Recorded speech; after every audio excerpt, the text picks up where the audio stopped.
about 20 of these people that we're meeting. Sometimes they get more. And it's a group of expats that get together and have a bit of a, solve the world's problems session in Bangkok every Friday. Durian, thank you very much.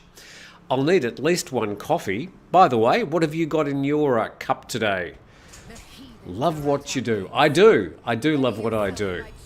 Thank you very much, Durian, much appreciated. And I'm a bit bleary-eyed this morning and just a lot on my mind last night, including we've got our first paying guests coming to the beach house next door.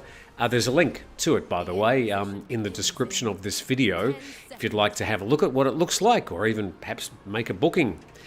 So bookings are open around December for Christmas and New Year at the moment. Be very pleasant doing what I'm doing now, looking out across the Andaman Sea. Now, the fishermen have been out this morning. It's a little bit overcast, but where I'm sitting, it's sunny. And it's just flat calm, and the beach is lovely this morning. There are not too many waves, and the fishermen have been going out all day. They're just coming back with some of their catch, and they'll, of course, be taking those to the market. I think mostly squid this morning. I'll learn a lot more about what they're fishing over the next couple of months and years, I'm sure. Gringo from Pattaya, Warren from Melbourne, and Tim Scott, not sure where you're from, Bronson. Anyway, great to have you all. Two very important anniversaries yesterday, and let's just start by recognising these important days in Thai history. Important for all the wrong reasons, but significant. And given what happened earlier this week, one of them is particularly poignant. But first to this one, and Nation Thailand reports the Nong Bua Lampu marks the first anniversary of their daycare massacre. And residents of Nong Bua Lampu province yesterday attended a religious ceremony at the daycare centre of Utai Sawan Tambon administration to commemorate the first anniversary of the attack at the nursery and nearby areas that resulted in 38 deaths, including the perpetrator, and 12 injuries. On October the 6th last year, a sacked policeman used a knife and a gun to kill 37 people before committing suicide. Most of those who perished in the attack were toddlers attending the nursery in Naklang district in the northeastern province. So, that was a devastating incident that happened last year.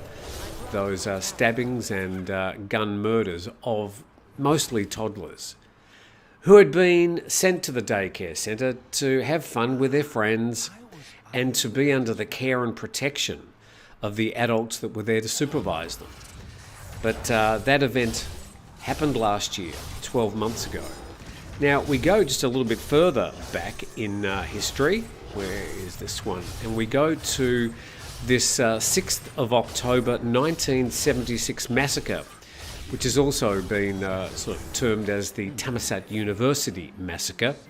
And Wikipedia reports that the 1976 massacre, known as the 6 October event, in Thailand was a violent crackdown by Thai police and lynching by right-wing paramilitaries and bystanders against leftist protesters who had occupied Bangkok's Thammasat University and the adjacent Sanam Luang in 1976. I went to a commemoration and expo, which was beautifully put together about 2 years ago in Bangkok. That's Dusty, frightening the hell out of me. What are you doing? Anyway, the cats are fine, Hans. We'll tell you more about the cats later.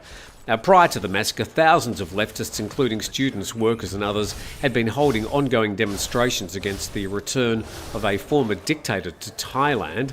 And official reports state that 46 were killed on both sides, 176 wounded, while unofficial reports state that more than 100 demonstrators were killed. So that event, another important event in Thailand's history. And so the 6th of October will forever be known for those two sad incidents. And both reflect different sides of Thai society.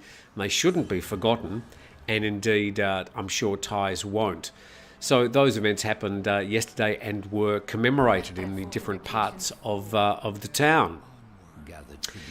And, okay, just reading through some of the slightly inappropriate comments. Anyway, so those are two events that we should understand and recognise. Tim, you're from southeast South Dakota. I probably should remember. Thank you very much. Appreciate your support, helping bring you this program every week. I mean, we do TNT every single day. So there's no shortage of information and news, and I always do my best to try and give you honest, reliable answers. You know who my sponsor is, so when it comes to things like insurance and stuff, I'm not speaking from any bias or any business influence. I'm giving you the best information I can. Same with visas. I mean, I do have a visa agent, but I very reluctantly give out their name because very difficult to recommend something to people and then have those people have a bad experience. And sometimes visa agents, what happens to the outcome of those visas isn't always under their control, given that the immigration department always have the final say. So something else I wanted to bring to your attention, I'll get to some of your comments. Tim, thank you very, very much. It's much appreciated. So just bleary-eyed and trying to sort of focus here. Another thing that we should just comment on, that's going to be a fun story I'll do a little bit later. But in the bad news department, there is a typhoon at the moment. And this is live, coming to you from the South China Sea, also known by others as the Philippine Sea. And it's the Typhoon Konyu. And it's currently lurking just off the coast of Guangdong province and the Pearl Delta, which takes in Shenzhen and, of course, Hong Kong. And we've also got Macau there. So you can see it's already getting quite close to the coast. Looks like at the moment its current trajectory, it might just scoot across the south of Hong Kong and Macau. But it did pass through southern Taiwan yesterday. Didn't cause a lot of damage, although some of the winds were up to 155 kilometres. Oh, no, I think they were more than that. At the time, I think they were reporting 250 kilometres an hour. That really seems like a very, very strong storm. Surprising it didn't cause a lot more damage. Anyway, thank you to those people that were asking about what's happening with Koinu. Now we can see there just lurking in the South China Sea. And we can just check the temperature, radar, precipitation, wind speed. And the wind speed, no, we don't want that. The wind speeds, well, they're down to at the moment around about 60, 70, 80 kilometres an hour at the epicenter there of the typhoon. That is sort of heading in a, what would you say, almost westward direction. Scooting across the South China Sea. So that's the latest from that particular issue. And good morning to everybody, wherever you are. I've got some questions that people sent in during the week, and I'll get to those in just a moment. Let's just address any comments directly from the audience out there. Speaking of audiences, I did go to West Side Story on Thursday night. Very well attended, completely full house, and I think they're pretty much booked out the final performance this evening. They were doing 5 shows here in Bangkok. Great to see some quality Western theatre coming through the city, and no doubt talking more about that with Steve on Grumpy Old Men tomorrow. Rico G says, hoping you and your cats are well now in Pattaya. Enjoy watching your show every day. Thank you, Rico. I've got one of the cats lurking here. They were locked in for a day. And they were pretty happy to see us last night when we got back. Stephen Harnden from Pattaya and Canada. Good morning, Tim, and everyone watching from dry but cloudy Pattaya. I think you had some storms come through on, Thursday? Question from Oman says, old expat. Don't know how old you are.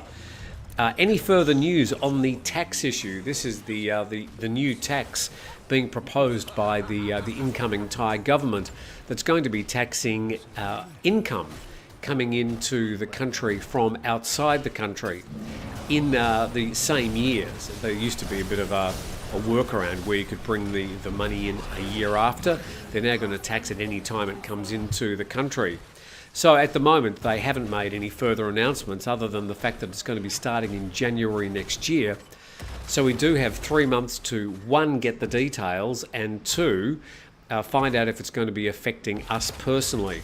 I can't give you any exact answers as to what it's going to entail. I don't think it's going to be taxing income coming in for retirees. I don't know. And the other thing is that I think there are some 60 or so countries that have got a double tax agreement with Thailand. So if that money's already been taxed in another country, according to the earlier reports about this new tax, it won't be re-taxed when it comes to Thailand. But other than that, we really don't know. And anybody who says they do know or gives definitive answers are just lying, because nobody knows the details of the new tax other than what the Thai government's already announced. So nothing new on that one. Now let's see what else we got. So R. Dewsbury had a very important question relating to that anniversary yesterday of the Nong Bua Lampu kindergarten massacre, and also relating to the violence this week at the Siam Paragon shopping centre. Just sort of imagine how busy some of these shopping centres are, and you've got a person in there with a weapon. The fact that there was only 2 people, sadly, that deceased, I sort of think we need to consider ourselves slightly lucky. It could have been a whole lot worse. So, yeah, just imagine a person with a loaded weapon firing in a busy shopping centre. But there are 5 people still recovering from their injuries, including a security guard at the Siam Paragon shopping centre, and we do wish them well and their families during that period of recovery, and hope they recover well as well.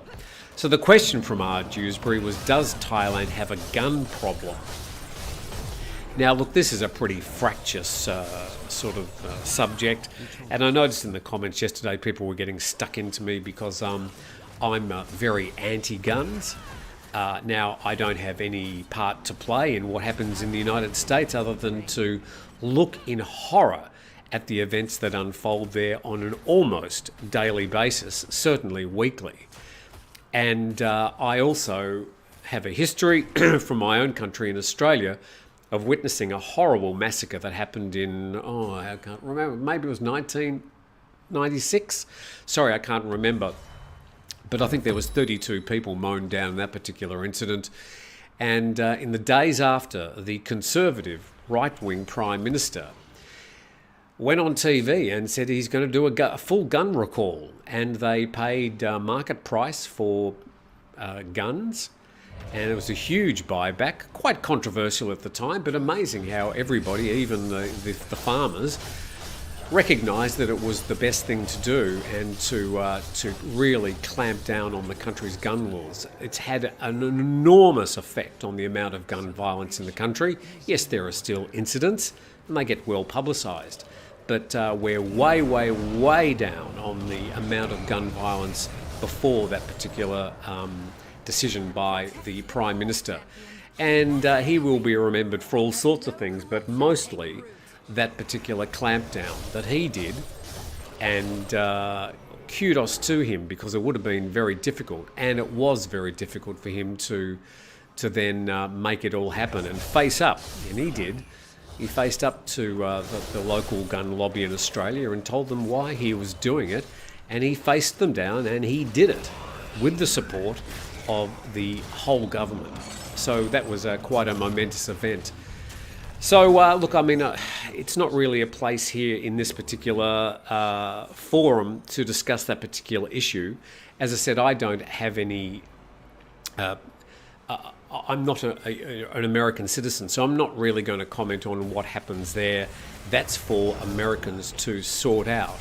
But the statistics are horrifying, and at some stage, the people that want to continue for the support of guns to be sold and used at the extent they are, they're going to have to at some stage face the, I suppose, the the fact that they do have blood on their hands, because that will continue to happen whilst the gun laws remain as they are.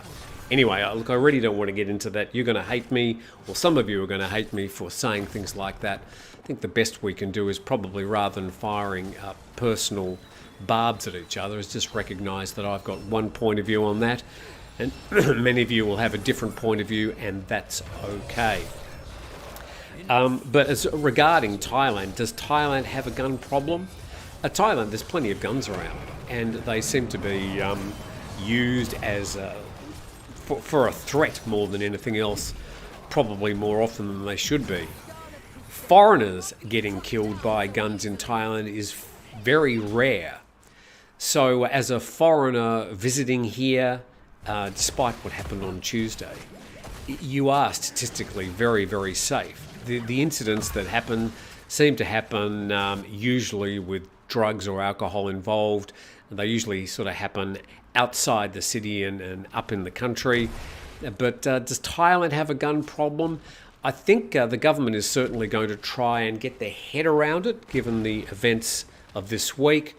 The new Interior Minister, Anutin Charnvirakul, has announced what he wants as further gun controls.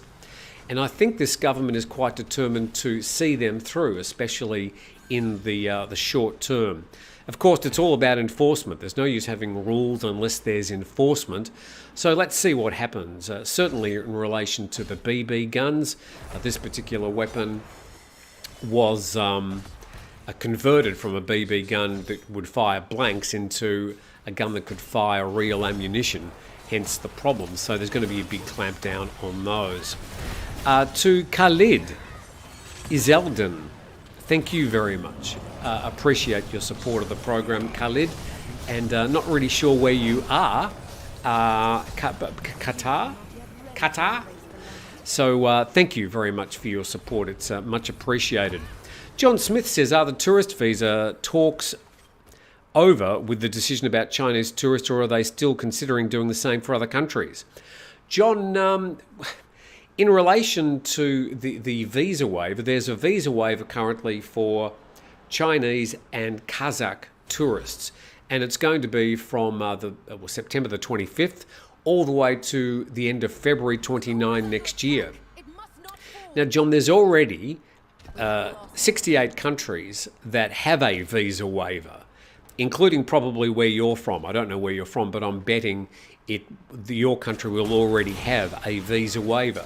So the visa waiver means that people can arrive in Thailand without having to pre-arrange a visa, and they can go straight to the immigration counter and get stamped in for, most cases, 30 days. Some countries have a little bit longer.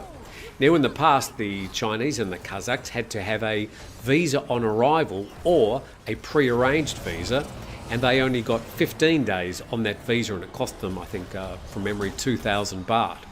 So they've had that visa fee and the pre-arranged visa waived, but that is already in place for 68 countries around the world. And certainly, just going through this list, it includes Australians, people from the United States, Great Britain, most of Europe.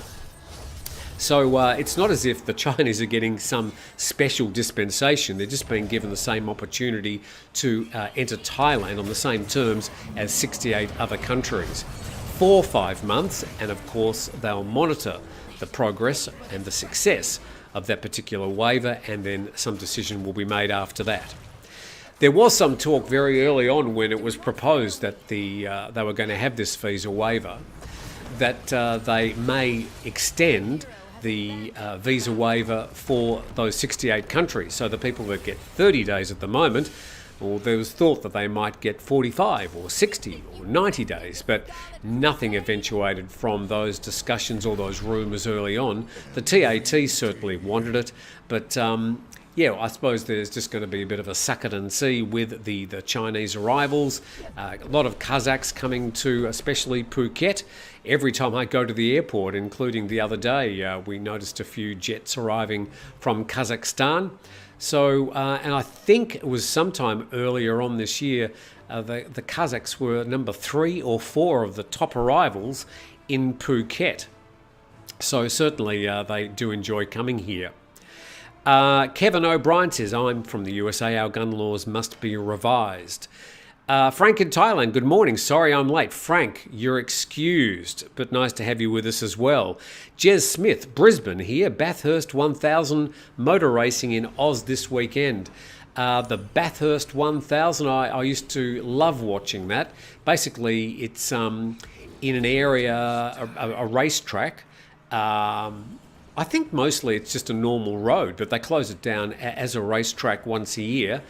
And they get basically, I was trying to sort of remember, they are cars out of the factory and souped up, of course. And then they used to race, and they have different categories. But it always used to be in Australia between the two most favoured locally built cars, which were in those days Ford and Holden. Holden part of the General Motors company, but neither of those companies make cars in Australia anymore, so that local sort of vibe of the Bathurst 1000 is no longer there. But I used to really enjoy watching it.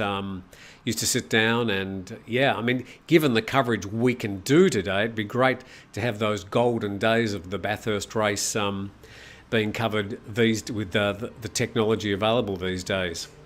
Stefan, if you check the statistics on violent gun deaths by country per 100,000 persons, you will find that Thailand does not have a gun problem. That's correct. I think it's sort of in the middle.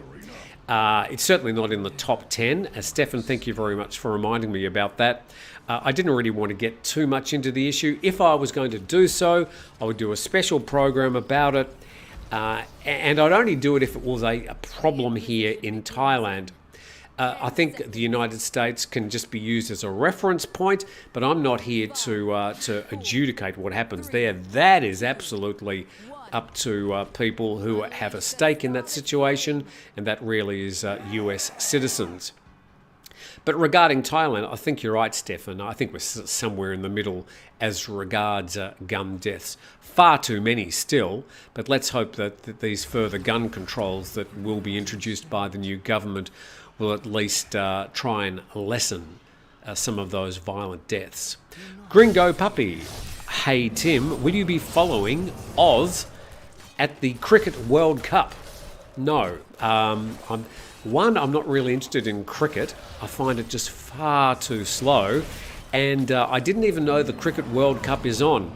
But I do wish the Australian team the very, very best, of course. And I hope you, Gringo, will also enjoy it. But I'm not really a cricket fan. It's just a bit too slow for me. I think all I could put up with was the sort of 1 minute of highlights on the news when you go bat, not a serve, what do you call it, a bowl, and it all sort of happens like that. But to watch the game as it drags on through days, I just don't have the time. But good luck to the Australian team. Terj Johnson, hope I've got that right. Right to have a gun in the USA is written in the Constitution. It's the Second Amendment, understand, but the criminals always have guns. It's normal, lawful that give them into the government. Okay, not exactly what you're saying there, but look, I understand. I've read a lot about this. I've got family members in the US, down in Texas, down in Lubbock, Texas. And that's an interesting part of the world. ASEN says, is it possible to start business in Thailand with 2.4 million baht capital and earn 40,000 baht per month? Please share your opinion on this matter. Is it possible to start a business in Thailand with 2 to 4 million baht capital and earn 40,000 baht per month? I've got to have to sit down with my calculator and, what sort of business are you thinking you're going to do? Earning 40,000 baht a month doesn't sound like a lot. If you're hoping to live on 40,000 baht, then you might get a bit of a surprise. That's not going to give you a wonderful lifestyle here, given that if you're running a business here, there's also going to be accountants and business costs and rental and things like that. But you might have to tell me, ASEN, exactly what you're hoping to spend the money on. Let's just check some of these other stories. And this was an important story that came up during the week. Maybe it sort of skipped under the radar a bit. And the story from the Bangkok Post, Southeast Asian ministers commit to eventual elimination of crop burning. Now we know every year up in the north of Thailand, usually from late December to May, they have this burning season. And every year that I've been reporting it, and I suppose I started actively reporting it about 5 years ago, every year it just seems to get worse until this year it was horrendous. And watching those daily figures and Chiang Mai being number one in the world for bad air pollution, it was horrifying to see. And the grades go from sort of green to yellow to orange to red to sort of pink, then purple, then dark purple. And that pink and dark purple haze on the maps was sort of hanging around the north of Thailand. And we recognise that no matter what they do here in Thailand to fight these plantation and forest fires, most of them deliberately lit by farmers as part of the planting cycle to burn off refuse, is sort of something that they could do here in Thailand if they really wanted, with enforcement and with education and better farming practices. But as we noted, as we kept on following that story, and for the people following TNT, we did harp on about this, but you could see both with the wind direction and the fire maps from NASA that most of these fires and the smoke from those fires was coming in from Myanmar, Laos and Cambodia. Yes, there was plenty of fires in Thailand as well, but no matter what the Thai government did, it was the fires in those border countries that was also causing a lot of the problem.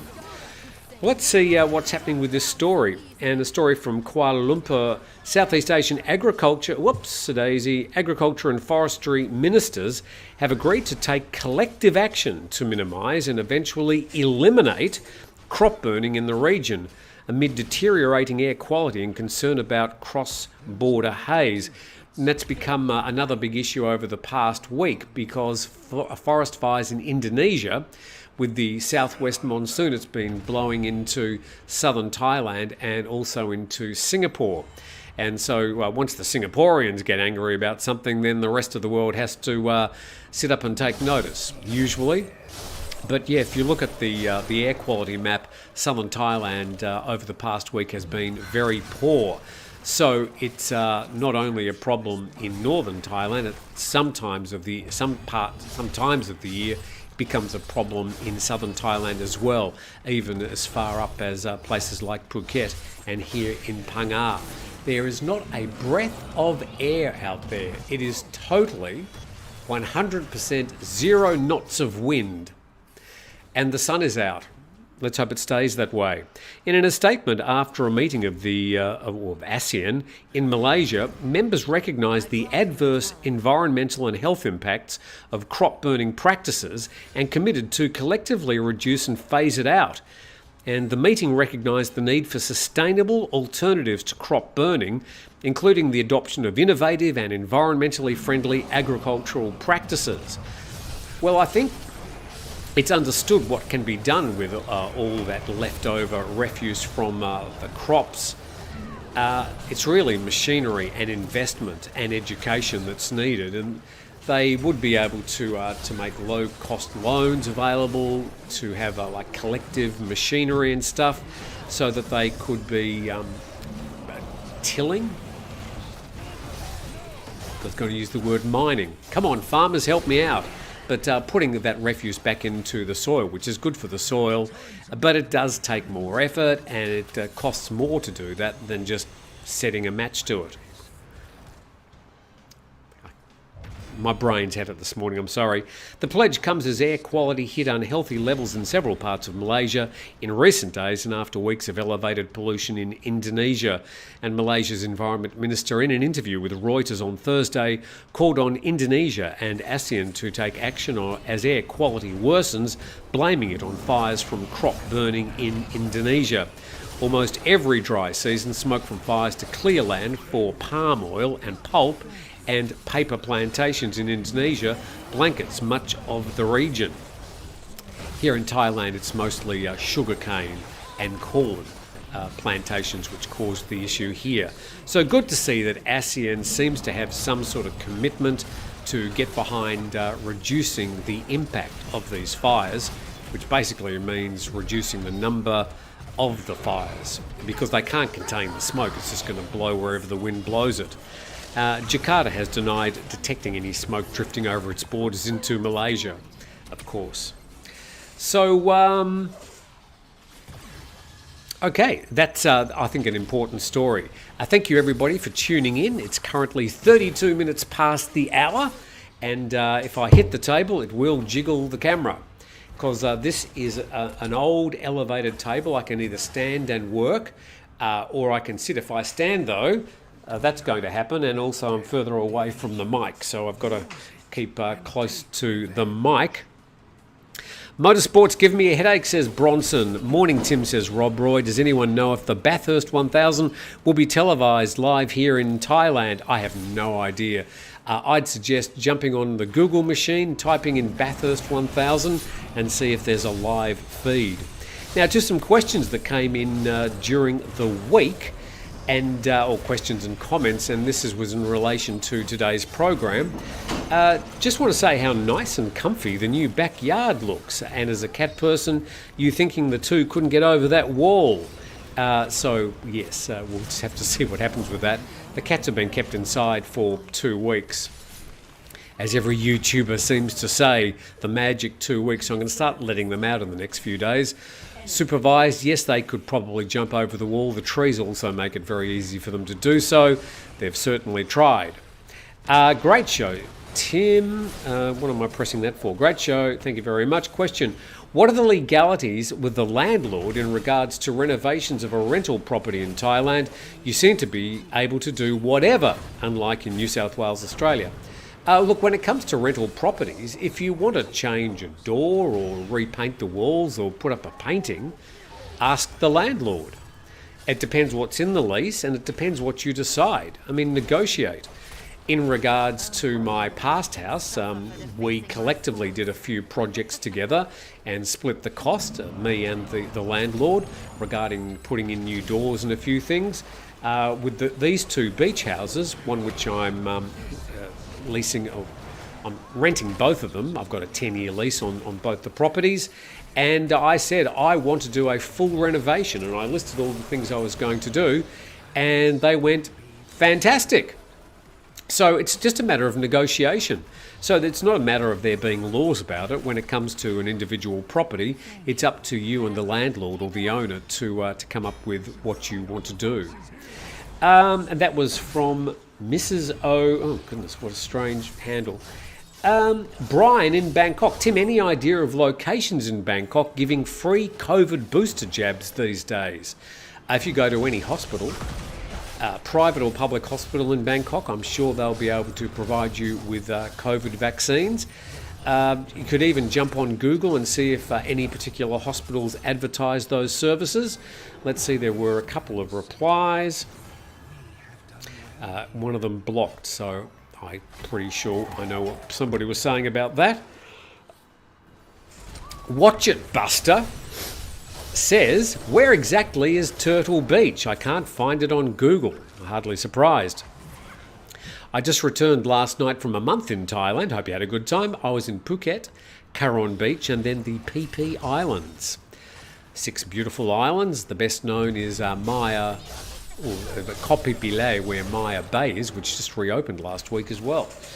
A lot of people heading out there, and there'll be a lot of people heading out there today because the weather is, well, a good day for heading out on the water, let's just say.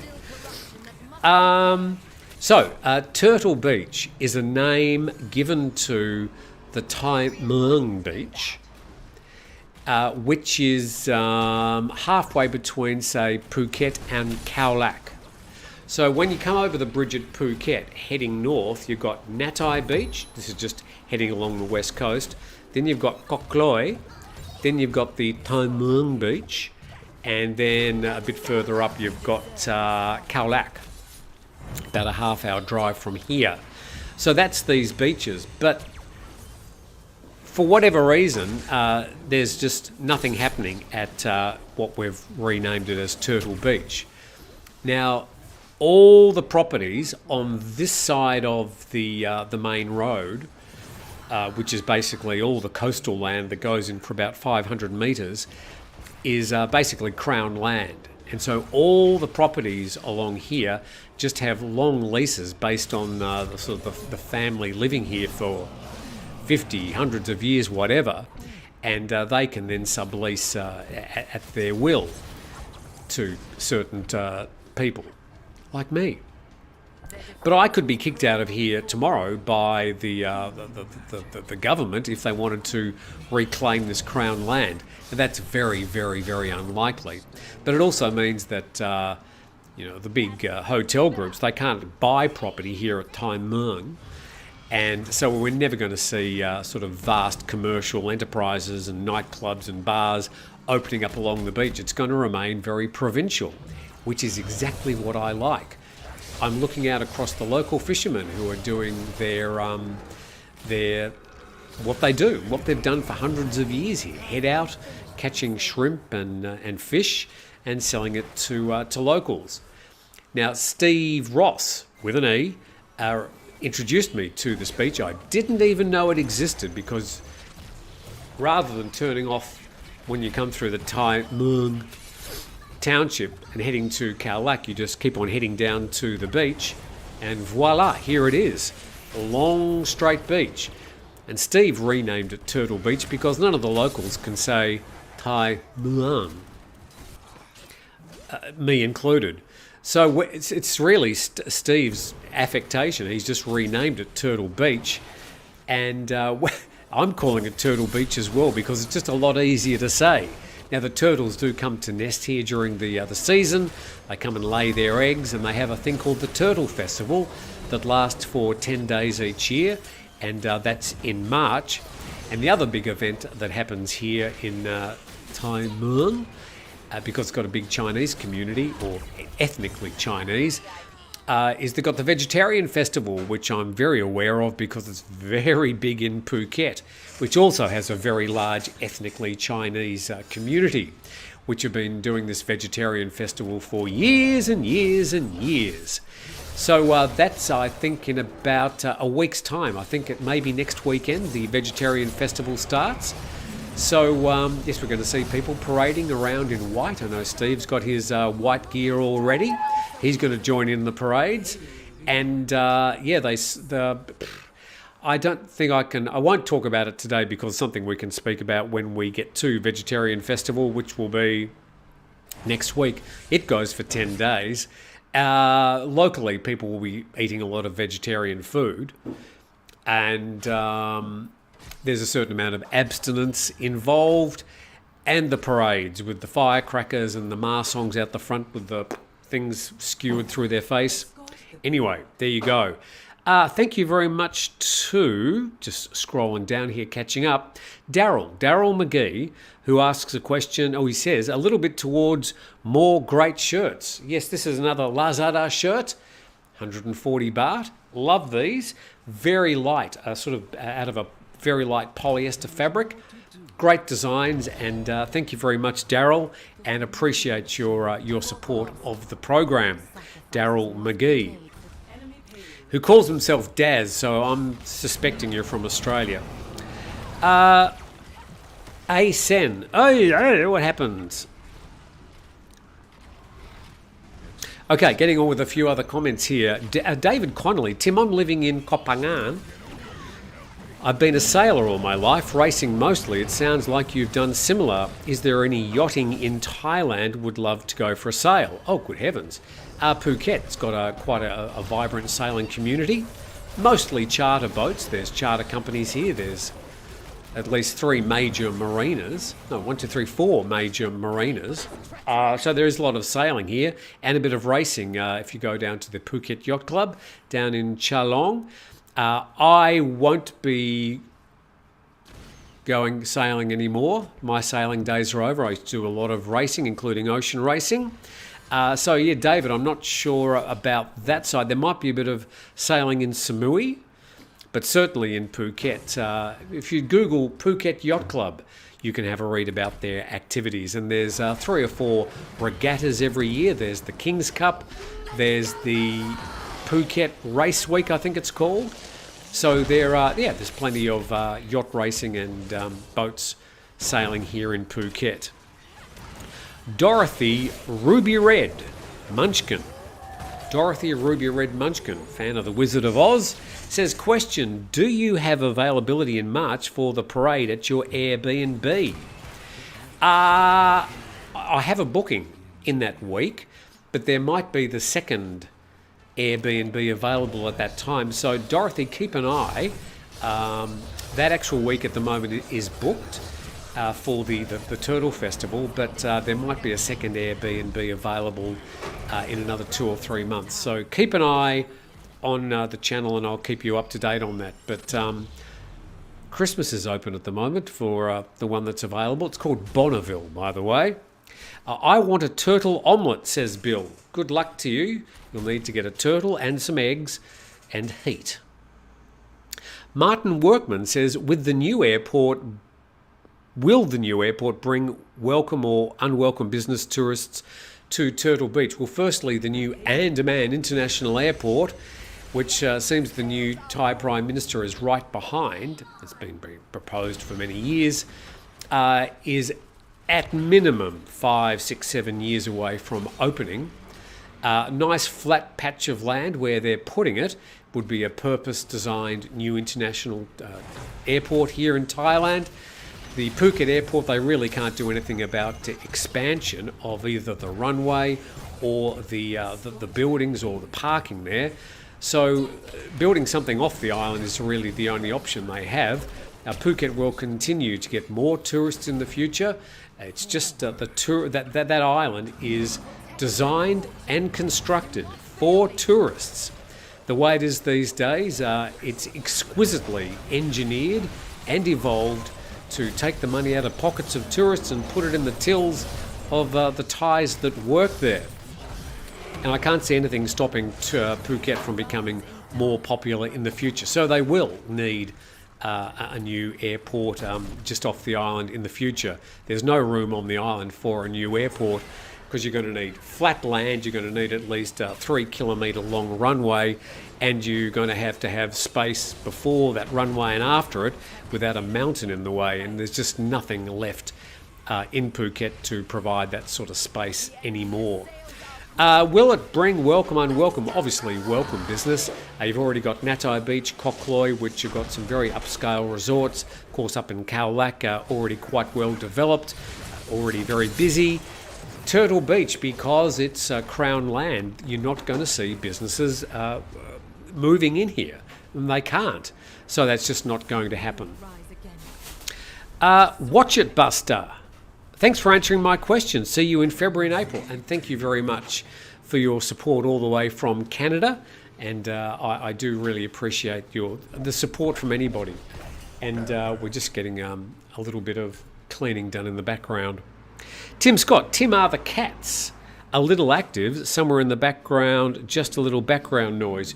That's not the cats. That's somebody sweeping in the background because we do have guests arriving today at around about lunchtime. Rachel Master says, good morning, Tim, and good day to everybody here as well.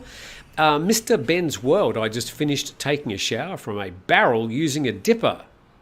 Have you considered offering a rental that offers a traditional Thai experience, no running water, no air conditioning, etc.? Oh, well, interesting. I mean, it'd probably be a lot cheaper.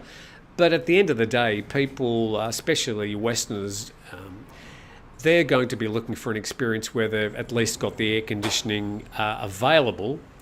And running water, well, yeah, I mean, mostly they're going to want some heat in their showers, maybe not a hot shower, but I mean, look, I have a shower just with the room temperature water, and it's quite warm, of course.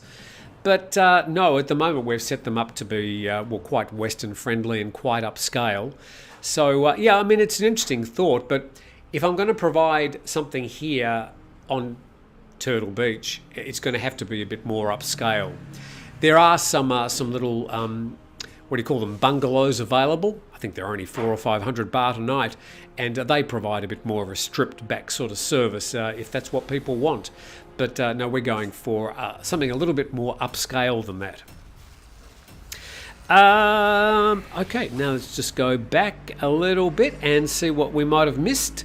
Watching from the west coast of Canada, looking forward to finally meeting you next year, says Hackle Guru, everything not photo video. Now, here's another thing I wanted to bring to you, and I thought this was a little bit, I found it interesting anyway. And I go to YouTube, and I'm going to play you, hang on, I've got to click on here. I've got to play this clip. And there's no sound because I'd be demonetized through copyright.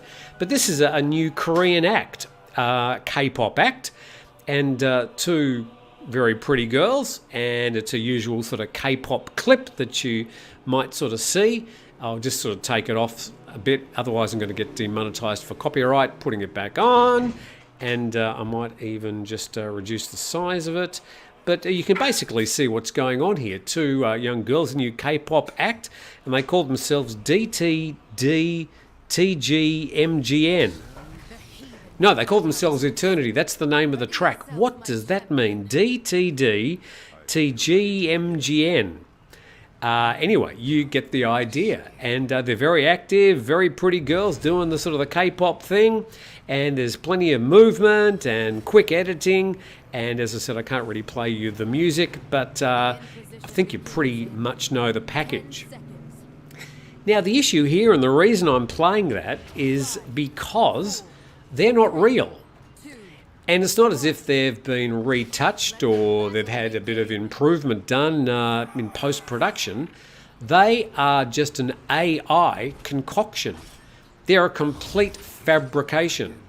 And they've been put together by a company as the very first virtual K-pop band.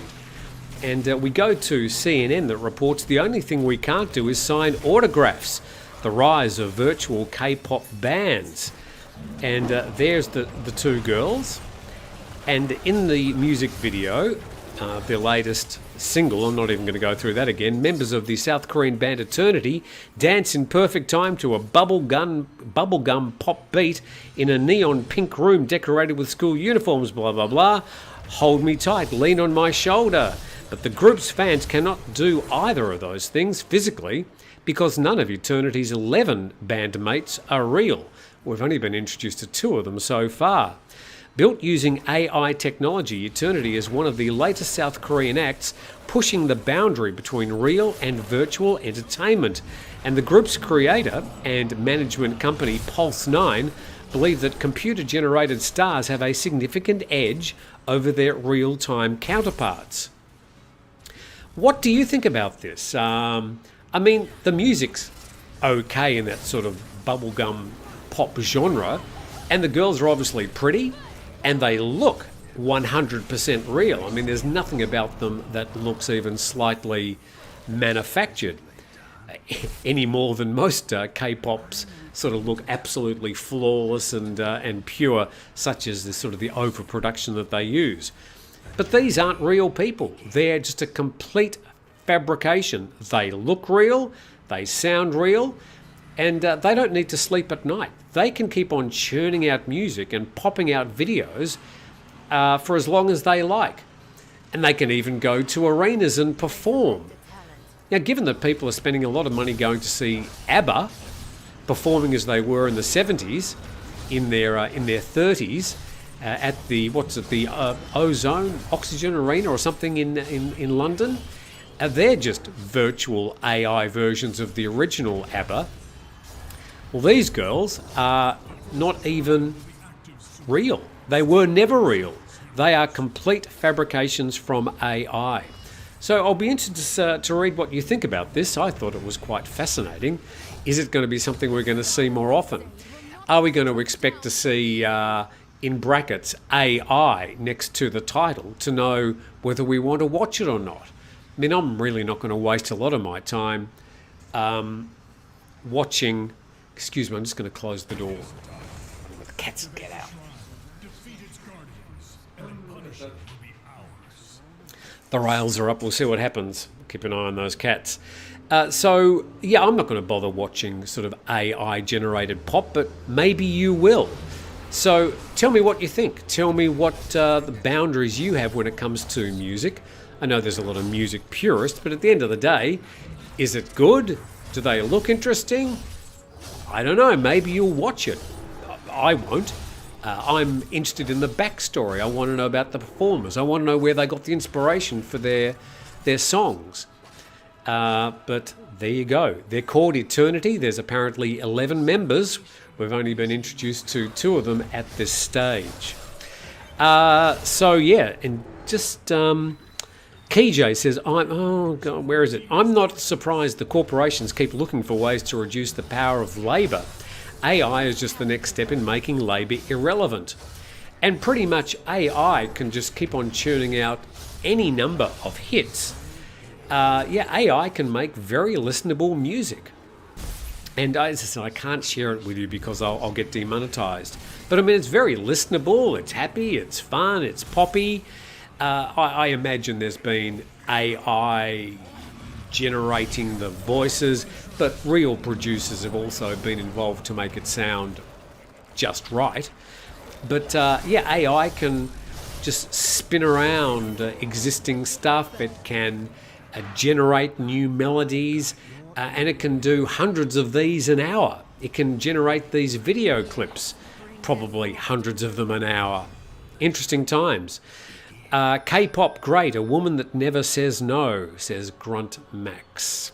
Alpha Bravo, hope Frank has not to watch a love drama movie.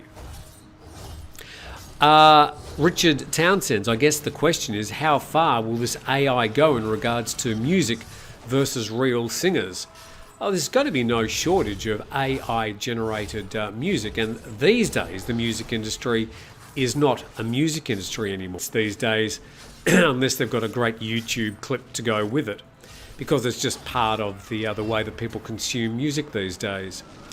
Interesting thought. Now, I saw something yesterday walking around Fortune Plaza in Bangkok. I love that place. It's sort of the sound and video, audio, visual, I don't know. It's the shopping place to go anyway. 4 or 5 stories of just everything to do with all these toys. And I bought, where is it? I bought a new microphone. It's a microphone that's got one lightning connector into an iPhone, and then it's got 2 microphones. So yeah, be able to use it without having to use this with grumpy old men. What was I talking about? Oh, I got completely distracted. Oh, that's right. I thought what I might get from my beach house is I'm going to get a little turntable and buy some LPs, because there were these record stores that have got thousands of vinyl records of all sorts of genres, past and present. Yes, you can probably hear the motors in the distance there as the fishermen return from their early morning catches. And so yeah, I thought I might get 4 or 5 albums of Beach Boys and sort of Dusty Springfield, I don't know, 60s happy music, and that people can sit and play the records on a turntable, which is a bit of a retro thing to do. I'll get a bit of a kick out of it as well. Interesting comment made by Stefan, who says, good music is good music, bad music is bad music. I don't care where it comes from. Interesting comment. So fair comment. And I think there's going to be people that just like music for whatever reason. And these AI K-pop bands, it's not just going to be K-pop, it'll be other parts of the world generating AI music as well. Just wait till they make the breakthrough with quantum computing. The world will never be the same, says Street Glide. I'm not clever enough to know exactly what that means, but thank you for the other comments. Is it something to do with the singularity? I don't know. James Geyer, thank you very much for your very kind donation. It says, great show as usual. Thank you, Tim. Looking forward to Grumpy Old Men and comments about West Side Story. I'm sure we'll be talking about that tomorrow. We won't be talking so much about the performance. It was great. But I thought we might have a talk about the impact, the societal impact of West Side Story. It was a breakthrough piece of art at the time, and we'll have a talk about it. Watch It Buster, Dusty Springfield, The Look of Love. Yeah, Burt Bacharach song used in the movie Casino Royale, which was a James Bond comedy. The much forgotten. And who was the baddie in Casino Royale? This is the one where Dusty Springfield sang the Look of Love. It was Woody Allen. He played the baddie. And I think the plot was that he wanted to kill everybody who was taller than 5'7", so he could be tall. And he had these fembots. Or maybe I'm getting confused with Austin Powers. Anyway, it was a bit of a dud. I sort of remember. It had great music though. KJ, AI needs training data to generate this music. What happens when most training data is generated by other AI? Less so with music, KJ, because you've got X number of notes in a scale, and you've got different ways of generating those notes, and those sounds already exist, and most of them from organic originals. But other than that, let AI just put the chords together, come up with its own variety of melodies. That doesn't need any data. So it's a little bit different from generating information as such. Cosmo, excuse me everybody, says keep in mind that the AI isn't sentient. There are still people programming it to do what they want them to do. That's correct, absolutely. AI currently is not sentient. I don't ever think it will be sentient. That's the way I sort of see it. Not sentient in the way that a human or other mammals may be sentient. But no, AI, I can't conceive how AI could become sentient. That's just my feeling. And if it is, we'll just turn the power off. Excuse me. A little patch of quiet. Very nice indeed. Gruntmax says, impossible to create Lam Morrison AI music. Not quite sure what you mean. I was just looking at turntables. Good direct drives are about 12,000 baht, says Stefan.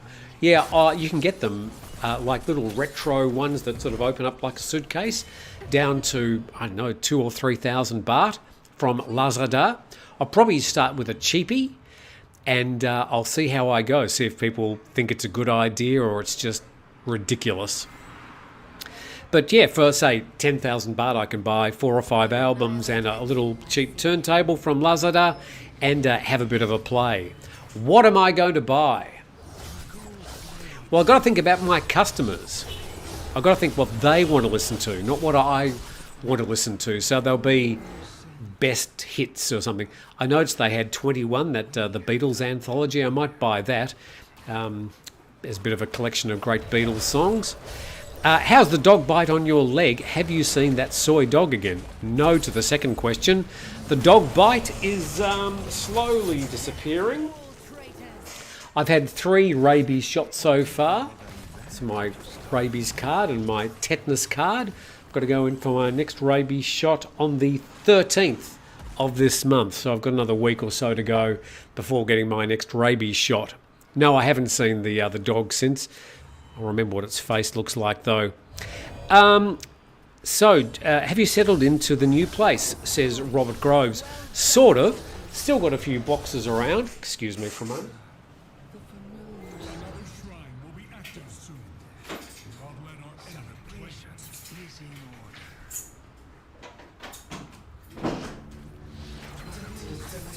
Sorry about that. Cat just heading towards the open door. We had a fence there, but the cats just jump over the fence as they do.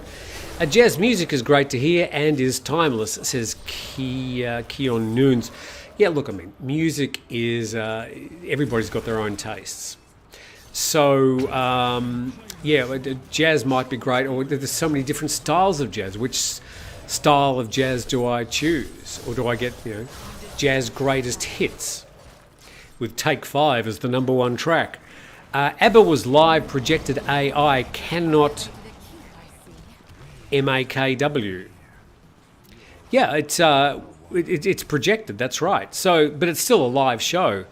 Who will be the next James Bond, says Alpha Bravo. I don't know. I've got a couple of ideas, by the way, who I think the next James Bond should be. It won't surprise you, they're both Australians. Hugh Jackman and the tall guy that played Thor. Liam, no, not Liam. Oh, you know the guy, big 6'3" muscle guy.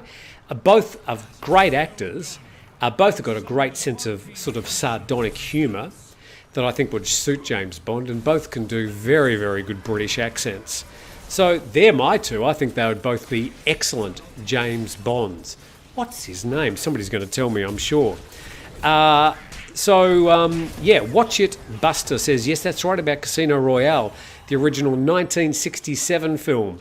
So when people sort of ask the question how many James Bonds there are, everybody forgets David Niven, who, as an elderly person, I think he was in his 70s at the time, played a retired James Bond in Casino Royale, the 1967 film. Very different from the one that was... Oh, God, I can't even think of the last actor that played James Bond. But anyway, him. That was like the real Casino Royale. Okay, the original Matrix movie is not yet 25 years old, says Nitban. I'm not sure what you want me to say about that, but thank you for reminding me. KJ, okay, just going back a bit further. James, I've done you, James. And just scrolling through, just seeing if there's any other questions that came in during the week. I'd like to understand why foreigners in adjacent countries are only allowed 2 visa-free entries per year when many of us do a lot of odd shopping in Thailand. I live in rural Laos. Getting the 6-month multiple entry visa is expensive and time consuming. Special trip to Vientiane, etc. It was introduced in 2016. I guess the target was to cut out the border runs, I think that's meant to say. So that's interesting that foreigners living in adjacent countries are only allowed 2 visa-free entries per year. That's the same, I think, with any foreigners. They're only allowed 2 visa-free entries. The people who have the visa waivers, they're only allowed to do 2 of those per year. That's the way that I understand it. Then again, it depends on the immigration person on the day. May even depend on something that you may or may not offer them. But I think that's not only for foreigners that live in the adjacent countries, it's for all foreigners entering Thailand on the visa waiver, only allowed 2 visa waiver visits a year. What happened to the marvellous update jingle? It was just a once-er. Everybody got their knickers in a knot with that, but it was just one time. It won't be seen again. What other performing theatrical events take place in Thailand, Bangkok? Does Bangkok have a symphony? Yes. Western European style classical music. There's plenty of, obviously, local talent, local music, but the Bangkok International Festival that's currently on is basically all international shows. Aida, Swan Lake, West Side Story, there's others, but I only chose to go and see West Side Story, which was thoroughly enjoyable, and I'll be looking forward to seeing what they do next year. Horst, FF Horst 02, question, building, buying or renting in Thailand, it's a bit of a conflict. And then he goes through a long story about the fact that he's bought property in Thailand because of his particular circumstance.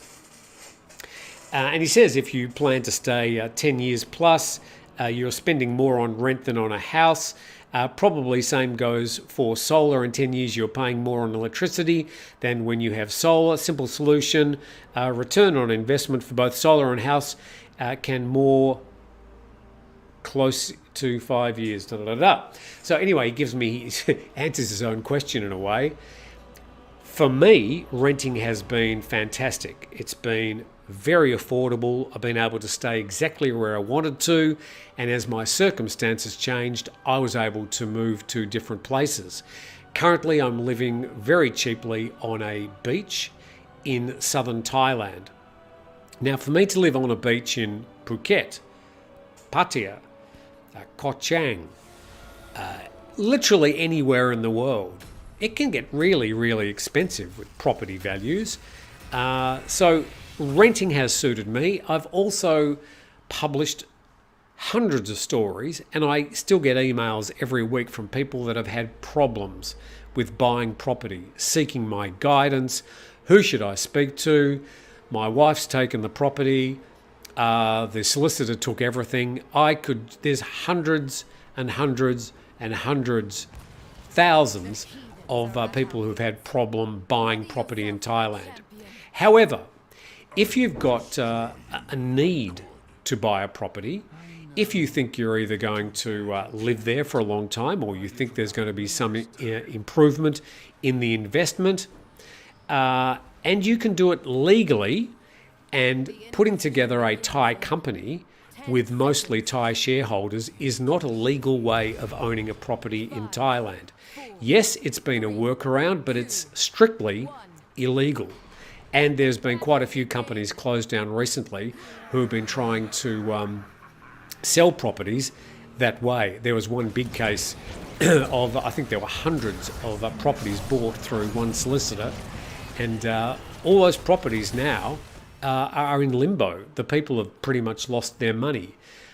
And I can just list hundreds and hundreds of disasters of people that did buy property in Thailand. However, if you've got a good Thai solicitor, reliable, recommended, you've asked 1,000 questions, you're prepared to perhaps lose the money, then go ahead, buy property. But I would say for the vast majority of people, renting is a much better solution. Might do a full show about that one day. We're going to wind up now, and thank you very much to those people that pre-asked those questions. We'll just do a few more before signing off today. Why buy a property you cannot own? Why buy a property? Well, that's the point. If you set up a Thai company to buy the property, it's 51% owned by Thai shareholders. There's no way around that unless it's a BOI company. You've got special circumstances. There are a few exceptions, but otherwise you don't actually own the property, and you never will. You may have what you think is control over the title, but caveat emptor. Okay, open umbrella in the spare hand. In Thailand, I'm planning a mobile home. Okay, good idea. Don't believe only 2 visa-free entries allowed per year. Have been doing 3 to 4 visits per year for decades. 3 visits already this year. Noting I only visit for 3 to 5 days each trip. Different situation, 40-year expat. Pretty much we're talking about people that stay in Thailand and then try and go out of the country and do like a border or a visa run within, sometimes on the same day or within days. The immigration department are going to see that you're trying to do visa runs, quite different from people arriving multiple times a year, staged over a sort of a wider period. Everyone thinks it's only the other foreigners who have problems with buying a house. Yeah, you're right. And Key J says, yes, Tim, a video on buying versus renting would be good. And finally, Asen, what kind of business in Thailand? Oh, keep on asking that same question. I can't answer it, Asen. I need to know, really, asking what you should do with your money to invest in Thailand. There's thousands of things you can do, but in every single case, you need to do your homework. You need to come and spend some time here. You need to get a good Thai lawyer under your belt. You need to get a few reliable, good luck people that you can speak to. I've had some very bad experiences doing business in Thailand. I've had some good experiences as well, but be aware that you're in a foreign country and you are not as important as the locals, and that will never change. Remember, if you're a foreigner, buying anywhere will be a risk. Thank you, Watch It Buster. I didn't set up a Thai company to own a property, says Grunt Max. Thank you very much. Do not invest in an oregano shop or a broccoli shop. And we might have a talk about that with Steve tomorrow. But thanks for joining in, everybody. Been great having you with us over the past hour or so. We've covered a lot of topics. Hopefully, you know a little bit more about Thailand than you did before dropping in. But been great having you. Thank you to those people that have supported us on the Super Chat. And hope you have a really good weekend. At the moment, we've just got a little bit of northwesterly starting to flow in. We've got bright sunshine here on the coast, but I can see a few dark clouds on the horizon. But wherever you are in Thailand or other parts of the world, have a fantastic weekend. Good luck to the drivers in the Bathurst 1000 and the Cricket World Cup, or something that's going on as well. And I look forward to speaking to you with Steve, Ross with an E. That's going to be tomorrow's Grumpy Old Men. And then, of course, we'll be back on Monday with our usual weekday TNT. See you later.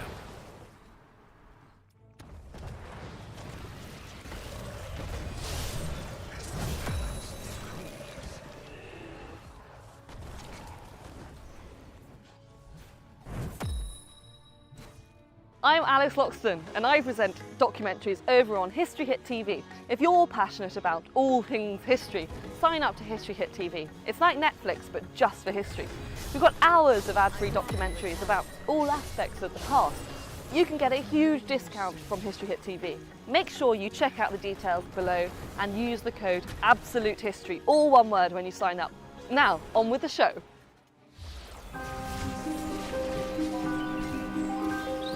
Nowadays, we think of the Tudor home as an icon of Britishness. Timber-framed, maybe thatched, a cottage. Sounds wonderful. But these quaint, pretty relics of the past belie the revolution in technology that changed them and us. This is the great age of change. It's one of the reasons we all love the Tudor period so much, because it's the age of discovery, and there's a sense that anything is possible. One place this change was most evident was in the home. Domestic life was transformed. But as with anything new, there were risks. From the new technology that warmed our rooms, Whoa! to the exotic foods that filled the table. You're using a luxury to show off, but there's hidden death behind it, I'm afraid. This feels really naughty. And the radical treatments introduced to the medicine cabinets. New life-threatening changes made their way into the heart of the Tudor home. With the help of modern science and historic records, I'll investigate what really went on in the Tudor household. I'll find out about the hidden dangers and what killed Tudors in their very own houses. Welcome to the treacherous world of the real Tudor home.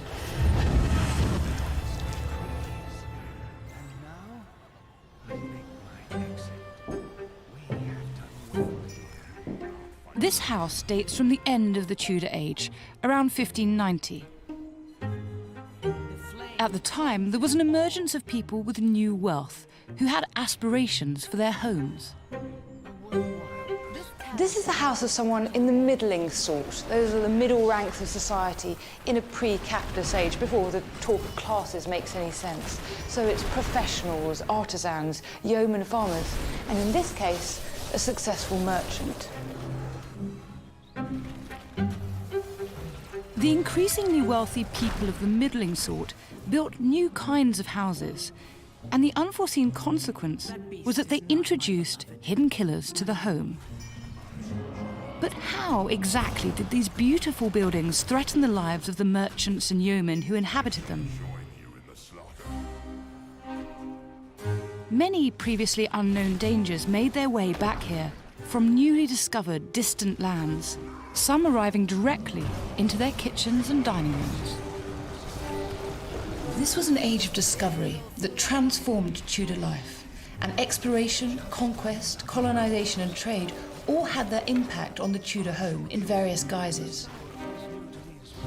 The middling sort benefited from a boom in trade, prospering from the new markets and goods becoming available. New items and imported luxuries, from food to furniture, helped make the home more comfortable than ever before.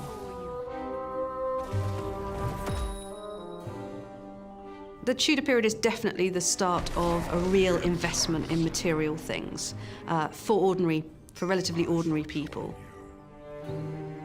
So there's a huge increase in the number and quality of items that people would have had in their homes, from rich textile hangings and furnishings to more furniture,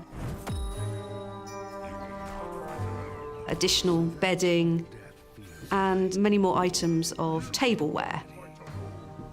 Costly, showy items like pewter are definitely the kind of thing that you want to invest in and display in the home. It's a way of indicating that you have wealth, you have status. It's part of your sort of self-fashioning of your identity.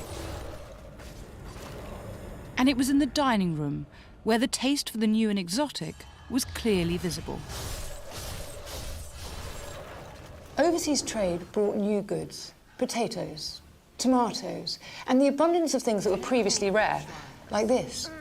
Did you know until the 1540s the English didn't have a word for this colour? And of course it led to the mass production of a substance so valuable and delicious that it would become known as white gold. Oh, not tobacco, sugar. Sugar had been a fantastically expensive commodity throughout the Middle Ages, but in Tudor times the price dropped sharply.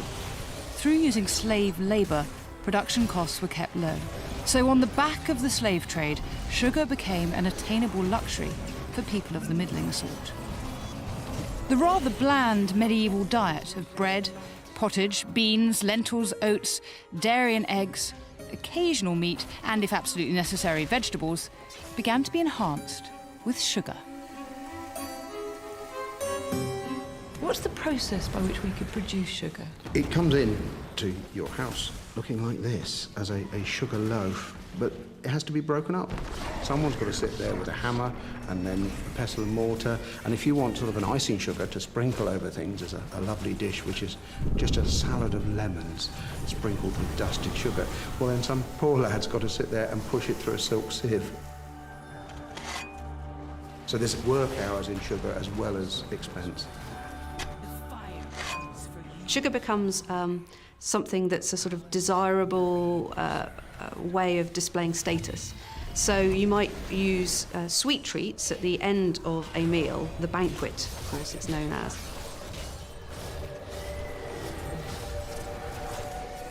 With no sense that sugar could be bad for you, they would even show off and play with sugar, disguising it to look like some other delicacy.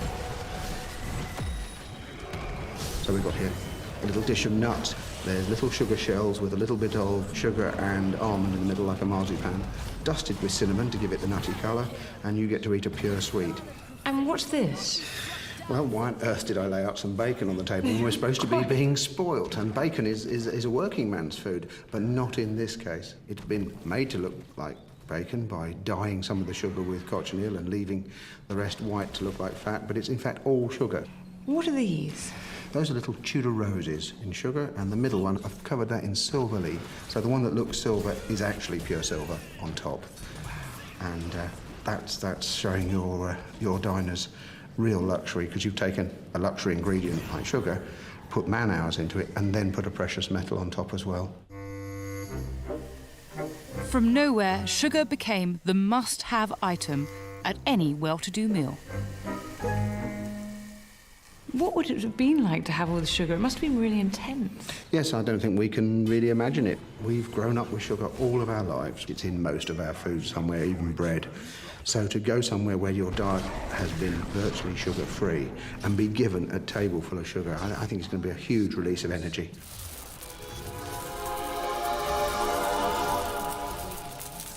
Of course, you've got to have wine at a banqueting course, so if you just had sugar and alcohol for the first time, you're going to be buzzing. So why don't you try one of the sugar nuts? Feels really naughty. As sugar became more popular and its consumption more widespread, the wealthy, ostentatious sugar lover would have little idea of the trouble that lay ahead. In the Museum of London's storage vaults, Dr. Jelena Bekvalet studies the remains of almost 20,000 bodies spanning the city's history.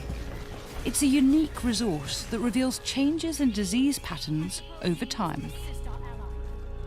I've come to see what evidence 16th century teeth can provide for the impact of sugar on our health. Jelena, tell me about these different skulls. What are they telling us?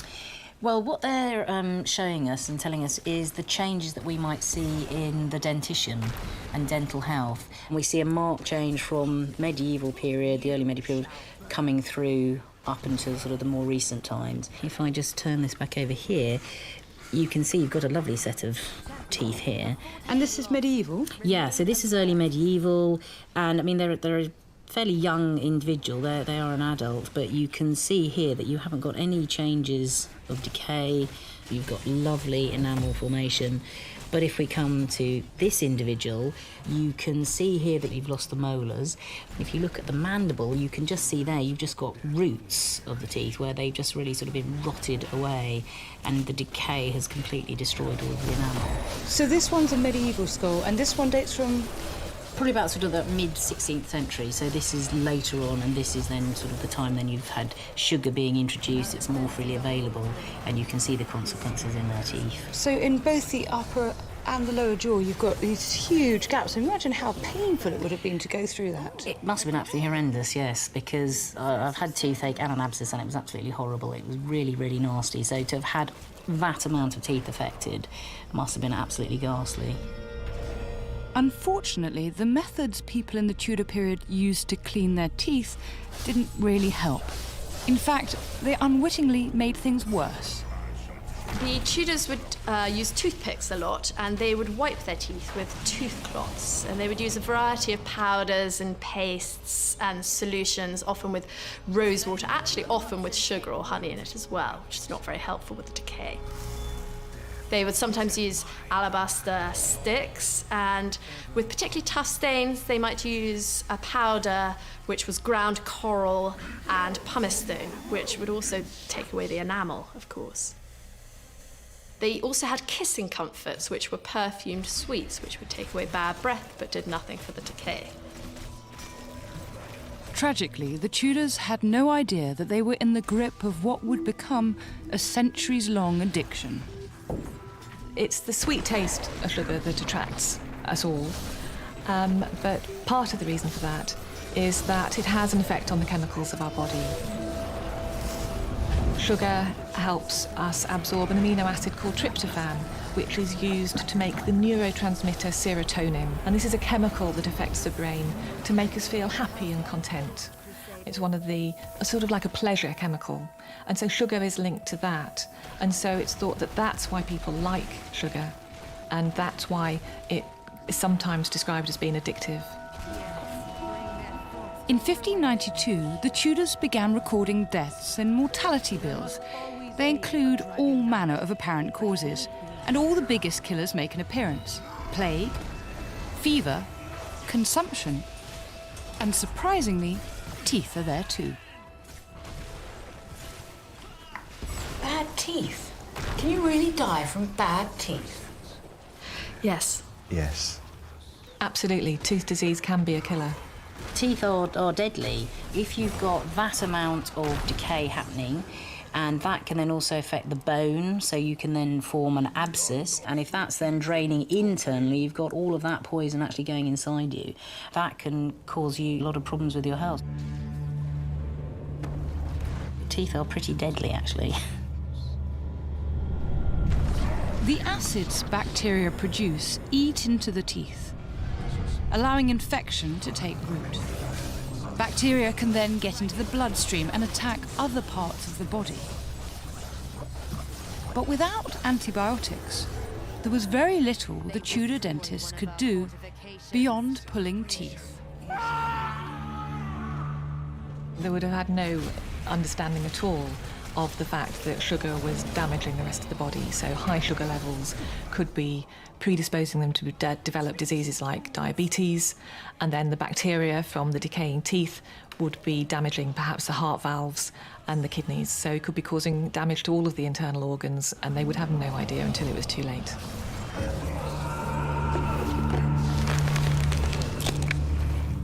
So sugar really can be a killer?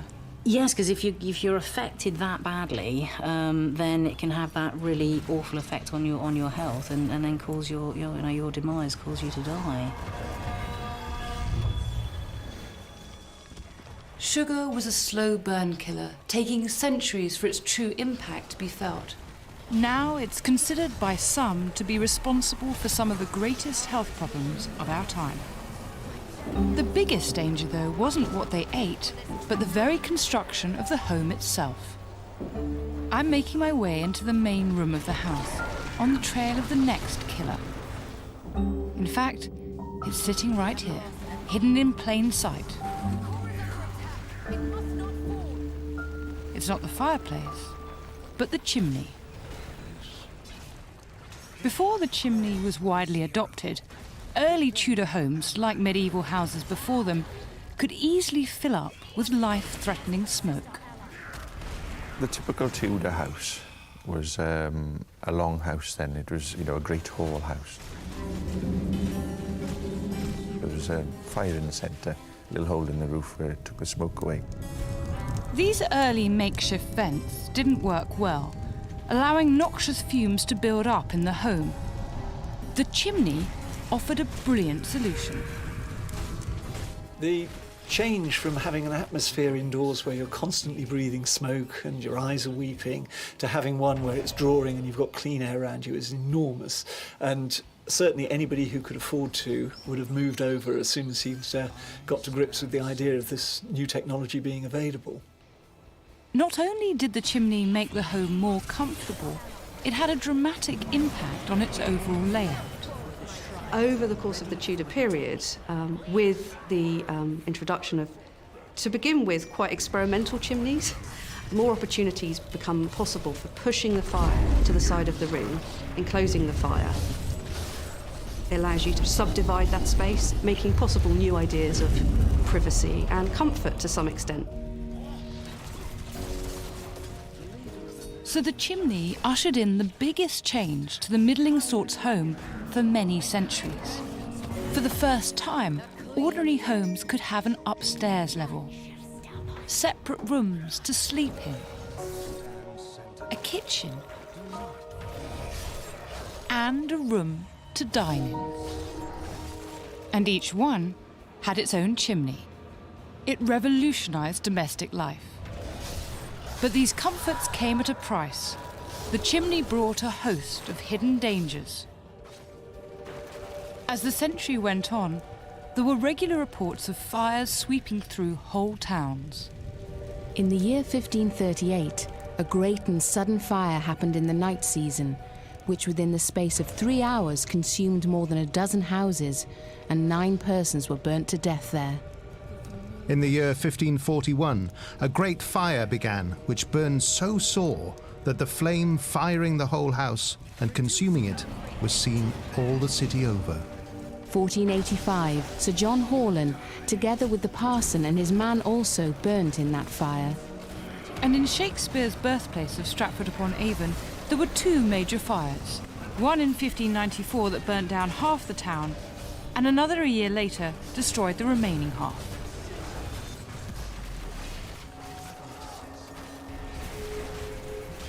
To find out what caused these fires, the Tudors examined the construction of the chimney.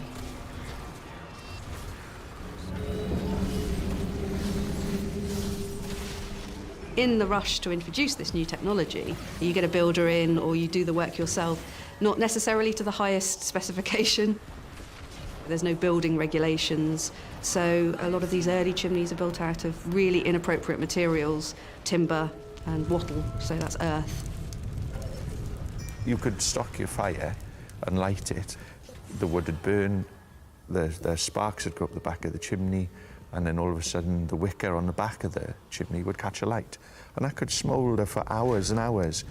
You and your family would be fast asleep, and that chimney was burning away unknowingly. And then, of course, that would spread to the roof, and then you wouldn't be getting out of the building then.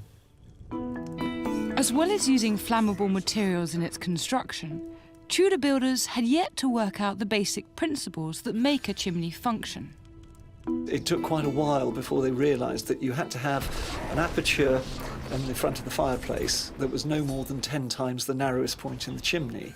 If you don't do that, then it won't draw properly, you'll get smoke spilling back into the room. The drawer is the suction effect that quite literally draws smoke and gases away from the fire, up the chimney and out of the house. But if the drawer's not strong enough, smoke lingers in the chimney for far too long, with deadly consequences. The smoke used to sit about halfway up the chimney and it would just tumble.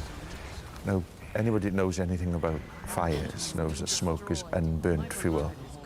Forensic fire expert Emma Wilson can demonstrate the impact of unburnt fuel in a Tudor chimney.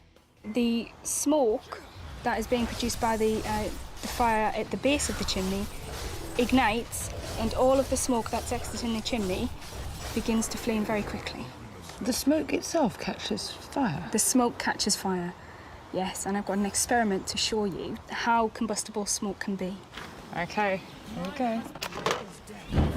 Whoa!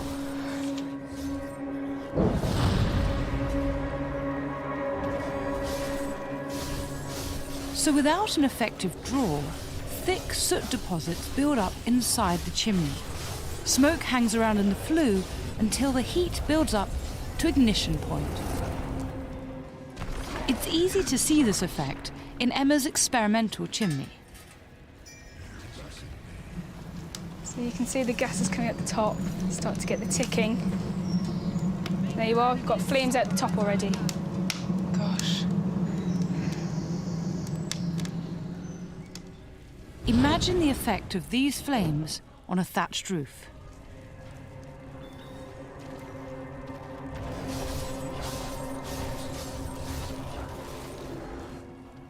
So I suppose at first people didn't realise that this happened with chimneys. Now, if you'd never had a chimney before, how would you know that this could happen? How would you know that you had to clean the inside of your chimney?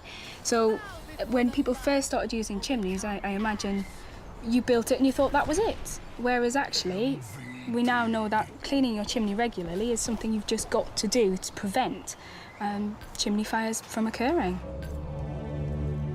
In Tudor times, as today, the consequences of fire could be devastating.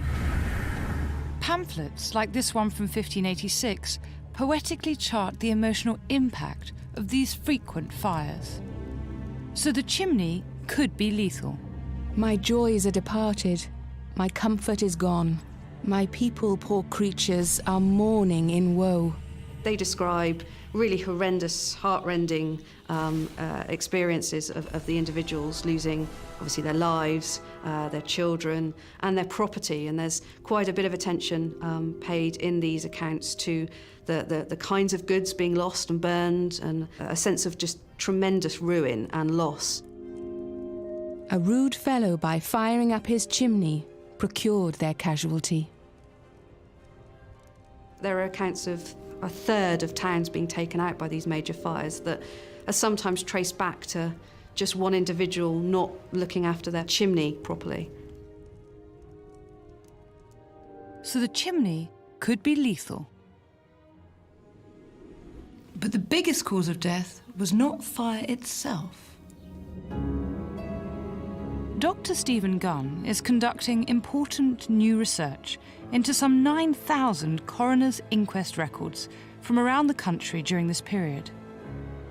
These documents are a unique source of statistical data about Tudor life and provide a whole new insight into death in the Tudor home. We actually, in the coroner's reports, find that there are more house collapses killing people than house fires, because Tudor houses are mostly made out of things that burn quite easily. They're mostly timber framed, but they burn quite slowly, so people have the chance to get out. The problem is they're building chimneys onto houses, and of course chimneys are large structures, so we have chimneys collapsing during fires or when fires are lit inside them.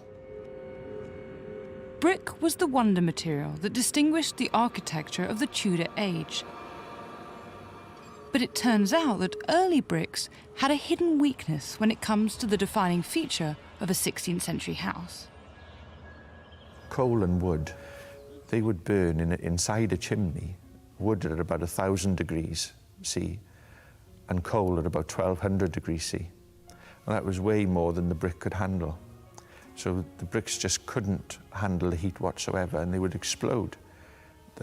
The mortar that was holding the bricks together would expand, then it would contract, fall out, the bricks would be split, and the chimney would come crashing down. So, for example, we got an accident in Kent in 1518 with a fire that breaks out at a house in Wingham in Kent. Several men run to put the fire out. Thomas Adams, one of them, is called Arthur Overn, another one. They get to help put the fire out with other people, but again, in the course of the fire, the brick chimney collapses on top of them. So it's actually the collapsing material rather than the fire itself that kills them in the end. The Tudors gradually came to understand the risks to life and property that chimneys could pose. To tackle the problem, they drew up what were effectively the very first health and safety laws for chimneys. There are ordinances, for example, issued in Oxford in 1582 that actually make it the responsibility of each individual householder to construct their chimneys and their roofs in appropriate materials. So not thatch for the roof, but tile or slate, and brick or stone for the chimney. That all chimneys occupied with fire within the said city shall from henceforth be swept 4 times every year, whereupon pain of forfeiture for every time that any chimney shall happen to be fired, 3 shillings 4 to be paid by the owners of the same chimneys so fired.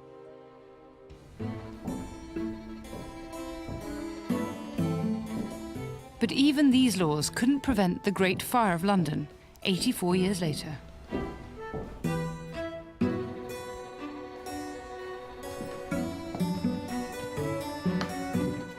Despite all the new luxuries of Tudor life and the proliferation of grand, multi-roomed houses, in many ways the house remained firmly lodged in the medieval period.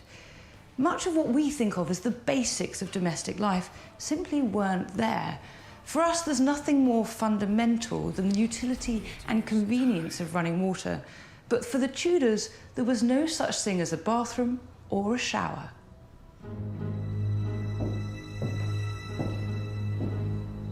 My next hidden killer lies outside the 4 walls of the house.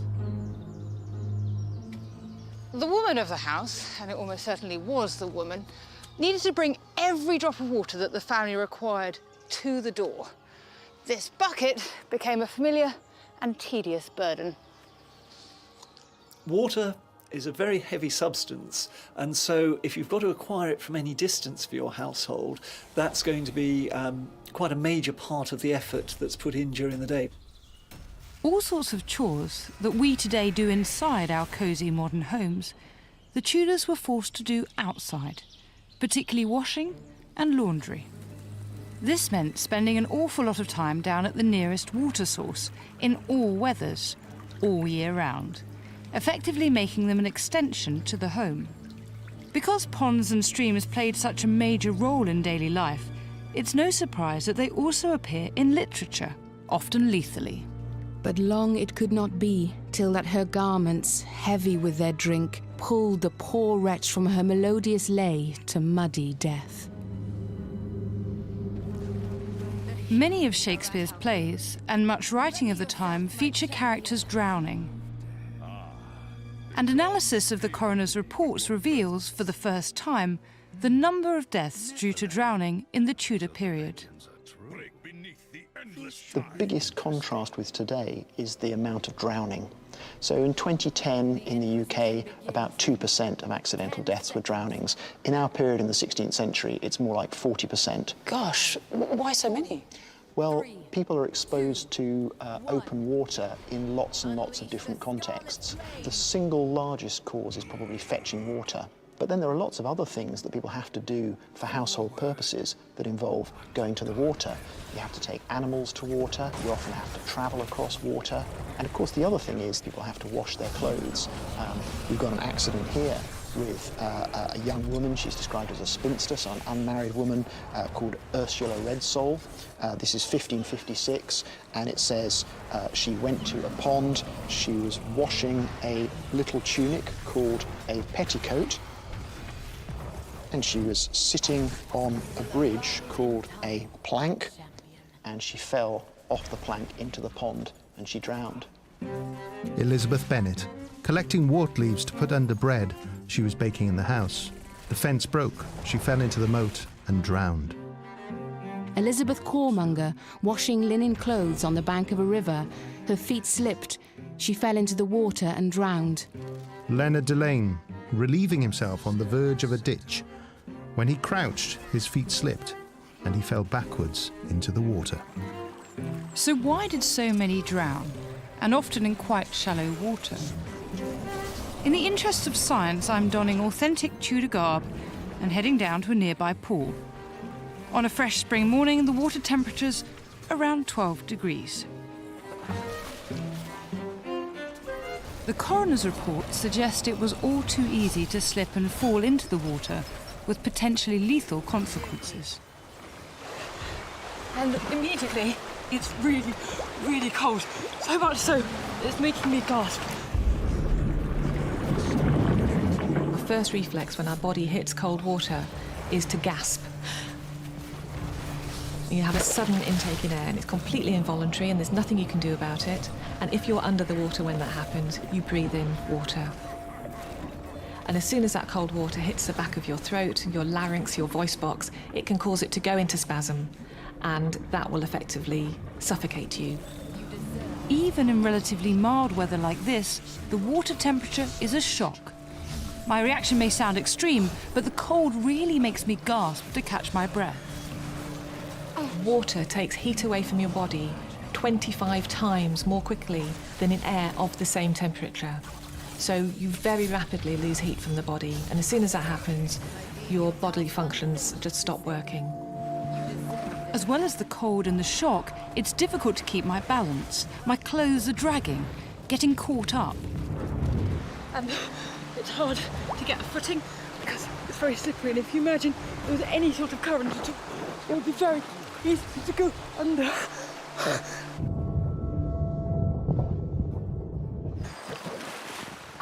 And then the difficulty with getting out is that immediately my clothes are getting very heavy. This is all wool and it's getting completely waterlogged. Wool is uniquely good at absorbing moisture. Under the microscope, it reveals itself to have a surprisingly complex physical and chemical structure. It's made up of two internal layers. While the outer layer is water, dirt and stain repellent, the inner layer is highly absorbent, so wool can take in more moisture than any other fibre before becoming saturated. Oh my goodness, the clothes have doubled in weight. It's like lifting up a huge bag. Oh. I'm not just imagining it. Wool can absorb up to 1.5 times its dry weight, which means my clothes are much heavier as I try to get out. I didn't feel it when I was submerged, but as soon as I try to stand up, it's a hefty added burden. It's really not easy, struggling to stand up on slippery mud while freezing cold and weighed down by wet wool. So it was a combination of heavy clothing, slippery banks, and the shock of the cold water that made drowning so prevalent. The Tudors were certainly aware of the problem, and as the 16th century wore on, they began to take precautions. Towards the end of the Tudor period, people began to put covers on village wells. They fenced off water courses. They installed water pumps. And as communities worked together to create safe sources of water, so the risk of death by drowning declined.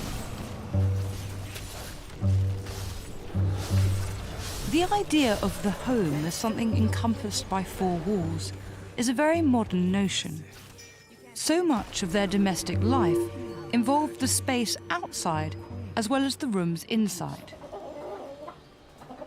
For the Tudors, instead, the house was open and permeable. Humans and animals tumbled in and out in a colourful, cacophonous mess, from sunrise to sundown. The famous Dutch humanist Erasmus visited Cambridge, and he was disgusted by the state of the rushes. These were the straw and the hay that they would put on the ground to keep the house warm, to keep the house dry.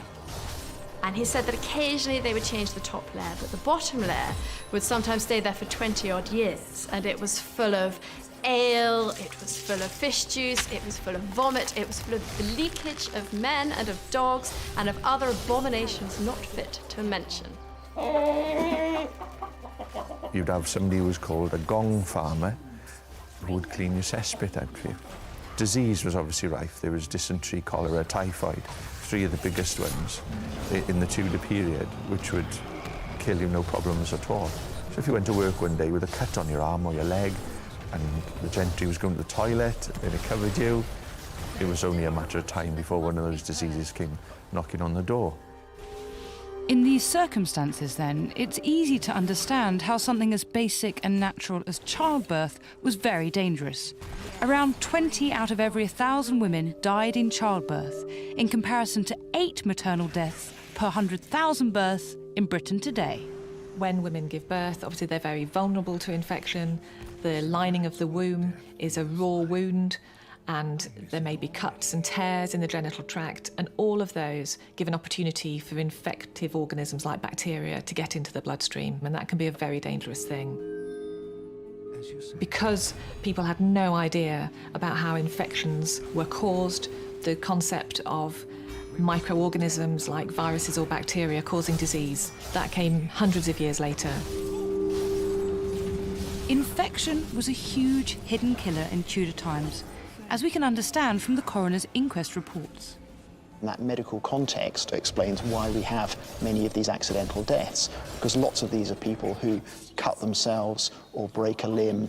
They might cut themselves on a knife, they might break a leg falling out of a tree in the yard next to their house picking fruit or whatever, and they wouldn't die from that now. But under 16th century circumstances, they have infection in a wound, or they have a blood clot which causes them problems from a broken leg. And so actually the coroner's inquest reports report them dying 5 days, 10 days, 15 days after the accident, but they still say that the accident was obviously the thing that caused it. The coroner's reports tell us that between 1558 and 1560, unusual deaths from accidents around the country include death from crushed testicles after playing games at Christmas, Wrestling. falling masonry, 56 deaths were due to archery. and one to an escaped bear.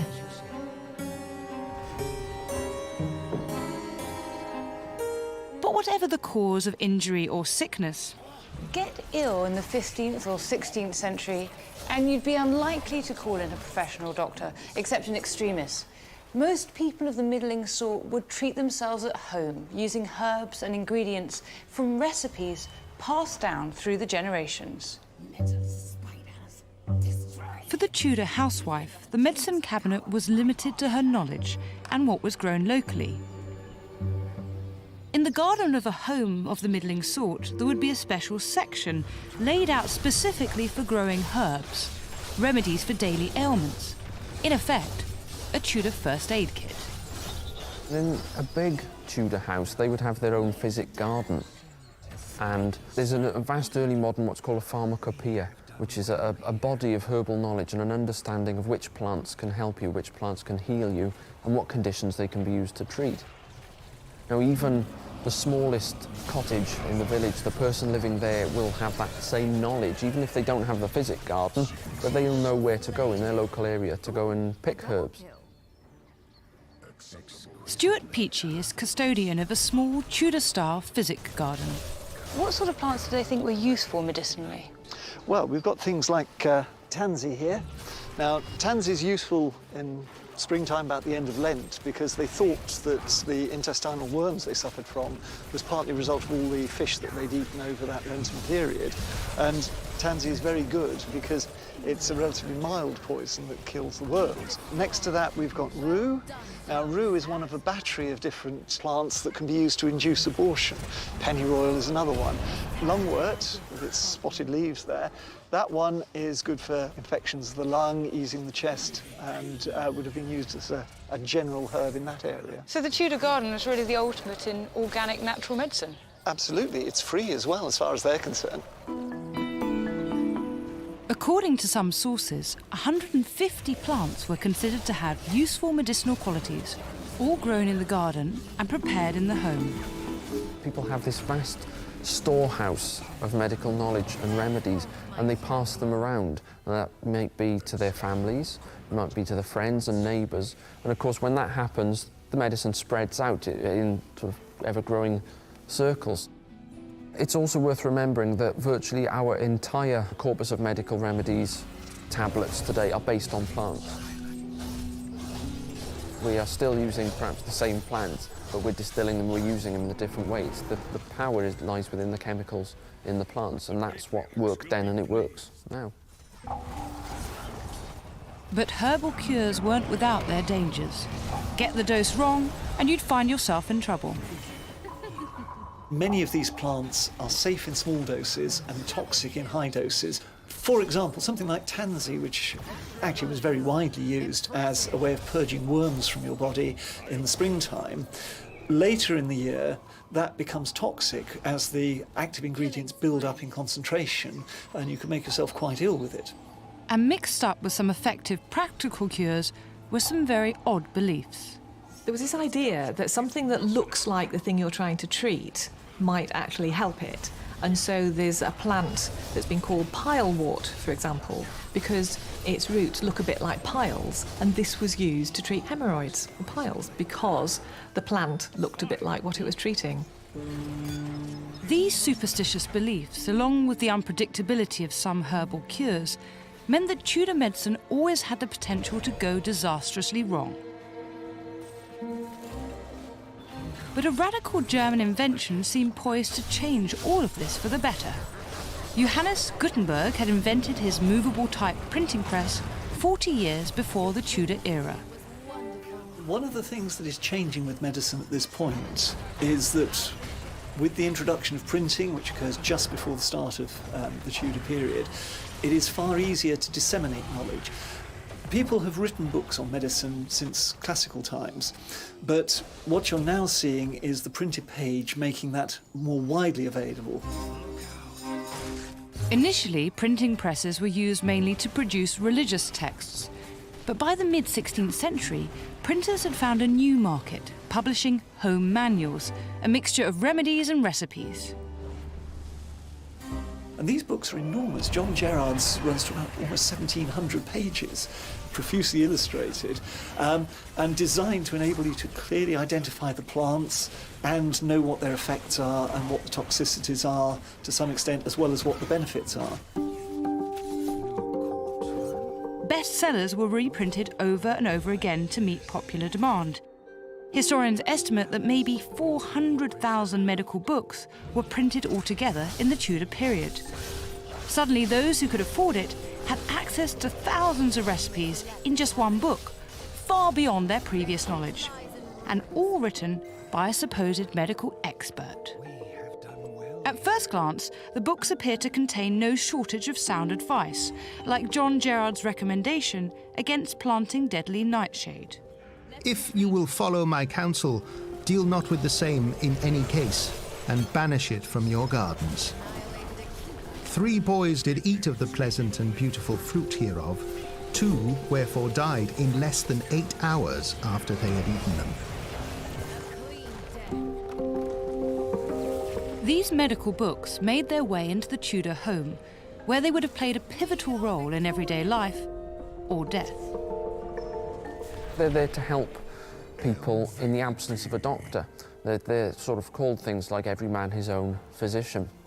And they may be set out by body part, so therefore you just simply leaf your way through and find something that's wrong with you.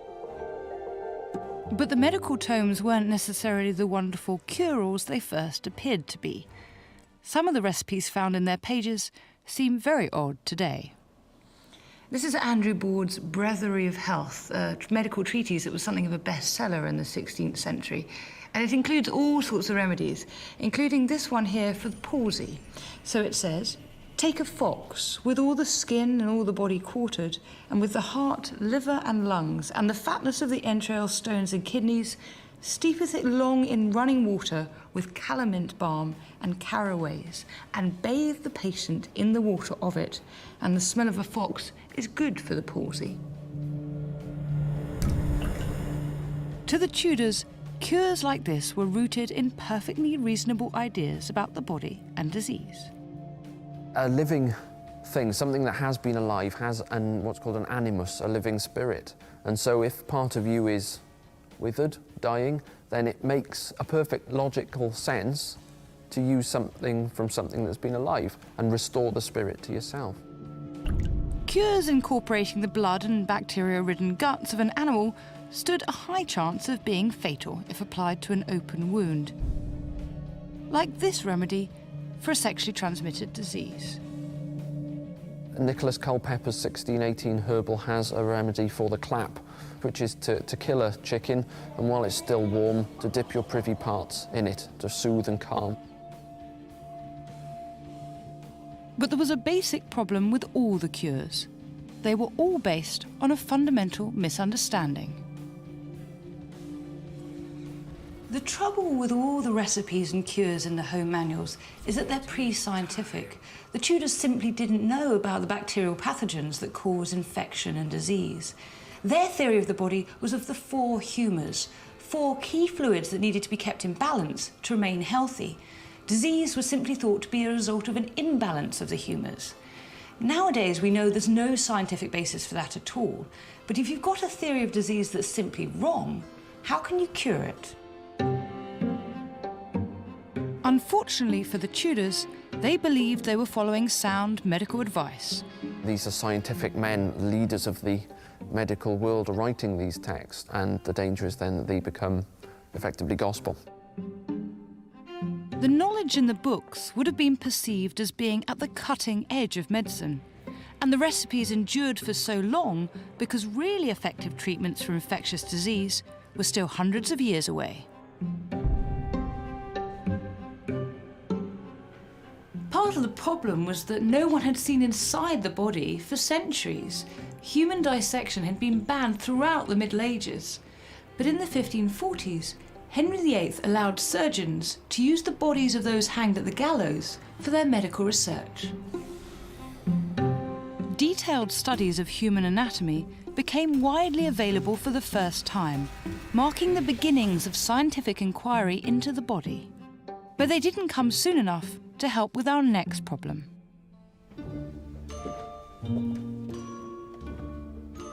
I'm going upstairs into the bedroom to find our next hidden killer.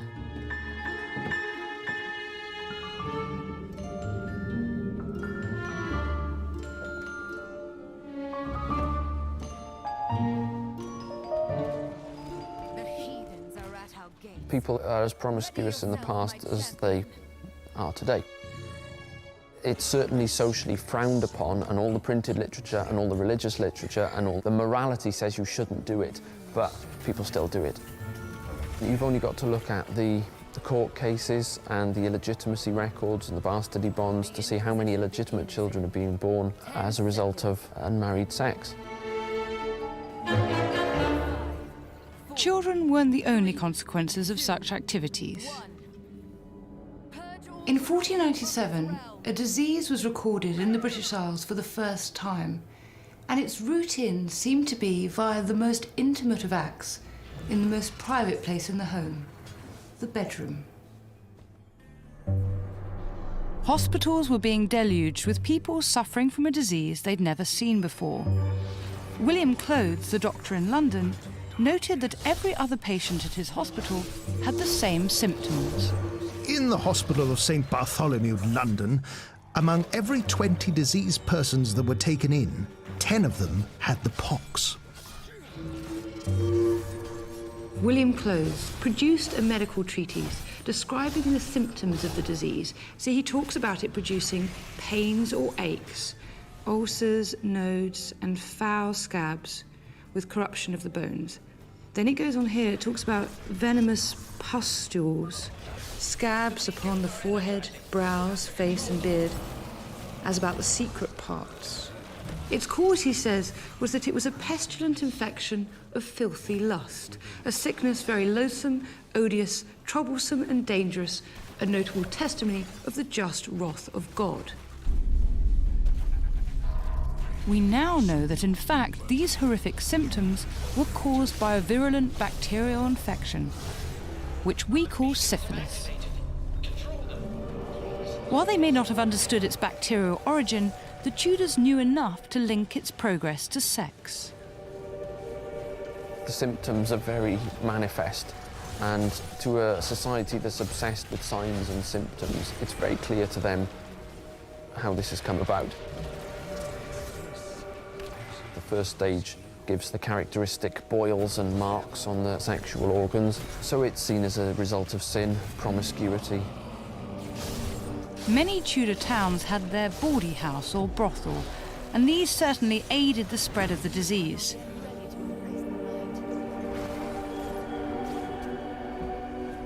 Errant husbands carried the infection right back into the heart of the home, as a poem of the time warns. A woman that to a whoremonger is wed is in a most desperate case. She scarce dares perform her duty in bed with one of condition so base. For sometimes he's bitten with Turnbull Street fleas, the pox, or some other infectious disease. Whatever the source of infection, the association with illicit sex meant a sufferer was certain to become a social outcast. It carried a terrible stigma. If you had syphilis scars, then you were seen as a sinner, you were seen as a prostitute, you were branded a syphilitic whore. Consequently, the telltale signs of syphilis were sometimes cleverly disguised. It was a real stigma to have damage to your nose because people knew immediately that you must have late stages of syphilis. And so they even made wooden and metal false noses so that people could try and cover up the damage that syphilis had done. Here in the Museum of London's Bioarchaeology Department, there's further evidence of the impact of the disease on the city's population. Some of the treaties I've looked at from the 16th century talk about things like ulcers in the head and on the corners of the mouth and things like that. Do you ever come across anything like that? Yeah, we do. We have an individual here that we can see from their skull that they are actually showing these lesions that we would identify as being associated with the venereal syphilis. You can see here that's incredibly destructive. And if you imagine this poor soul being alive, there's so much of it eaten away, it's horrific. It must have been absolutely horrendous because you've got those changes that we can then see obviously now in the dry bone, but then you would have had the changes that would then be expressed in the soft tissues in the skin as sores. We might see the infection affecting your eye, which then can lead to blindness, or also then sort of around the nasal area, and then you can destroy the soft tissues of that part of your face as well. The bones show how sufferers could have lived with syphilis for decades, the bacteria slowly eating away different parts of the body. And with so many victims, a lot of effort went into finding a remedy. The problem was, all too often, the so-called cures could also finish you off. This little volume by Close is full of all sorts of remedies for dealing with syphilis. Page after page suggests different cures, which indicates somewhat that none of them worked. And after 40 or 50 pages of these various cures, Close identifies one more. He says this is for the curation of the disease called the French pox, and it's called quicksilver. That is, mercury. Mercury had long been thought of as a useful treatment for skin conditions because it seemed to have a beneficial effect. From around the 1300s, it had been used to treat skin complaints. So whether it was psoriasis or leprosy or any other sort of infection, they would put mercury on it. And so when they saw that people with syphilis were developing skin lesions, they thought they would use the usual treatment for skin lesions, which was mercury. Mercury can be administered in all manner of different ways. A man's penis can be injected with mercury. There is a sort of what you might think of as a bit of adulterated underpants which have been dipped in mercury. You can put those on and that'll do it. It may have had an effect locally on the area that was being treated, but of course we know that the initial chancre, the first sign of syphilis, would actually heal up and go on its own anyway within several weeks. And so perhaps after several weeks of mercury treatment, if the skin lesion had gone, they would assume it was because of mercury rather than the natural course of the disease. Some of the ways Tudor doctors applied mercury to the body were ingenious. I took one of the more complex recipes to a specialist laboratory to analyse its makeup. Baxter's cream was a blend of lard, beeswax, various herbs, and elemental mercury. We mixed it together, and surprisingly, it actually formed a nice, even suspension. We expected to see globules of elemental mercury, but in fact, it ended up being a nice silver cream, which is shown here. Wow. In the final concentration, it contains 35% of elemental mercury. 35%? Yes, so huge concentrations. Why didn't they just put mercury straight onto the skin? You couldn't apply elemental mercury to the skin because it would just fall off. So this was a method of putting mercury into a cream and then to actually put this on the skin to treat the lesions from the syphilis. So this is actually very clever. So they've made a way of making a cream so that actually mercury can be absorbed into it and then rubbed into the skin. Yes, and it also tells us that they are able to make a cream which could be applied to the skin to give the same concentration of pure elemental mercury vapour. They knew what they were doing. Yes, they did, yeah. It's incredible that they knew how to do that. Would it have had an impact? Well, elemental mercury doesn't actually diffuse through the skin very quickly. About 1% of this cream would go through the skin, but the main hazards are actually due to the inhalation. That's why we can't take the mercury cream out of a sealed container. It's lethal. When we measure the concentration of mercury vapour coming from the cream, it's off the scale. At a body temperature, say, of around 34 to 37 degrees centigrade, that would have released a gas phase concentration of about 50 milligrams per metre cubed. And the workroom air limit that we can tolerate today is 0.02. So that's over 2,500 times more concentrated. Wow, that's extraordinary. So even if you weren't afflicted, being in the room, administering the treatment would have been hazardous. Mercury typically affects the nervous system, and so it can cause pins and needles, numbness in the hands, and it can affect all of the nerves. You could start to lose your sense of balance and not be able to tell exactly where you are in relation to the world. But then once it starts to affect the rest of the nervous system, it can get to the brain and it can cause dementia, memory loss, convulsions, and then even death.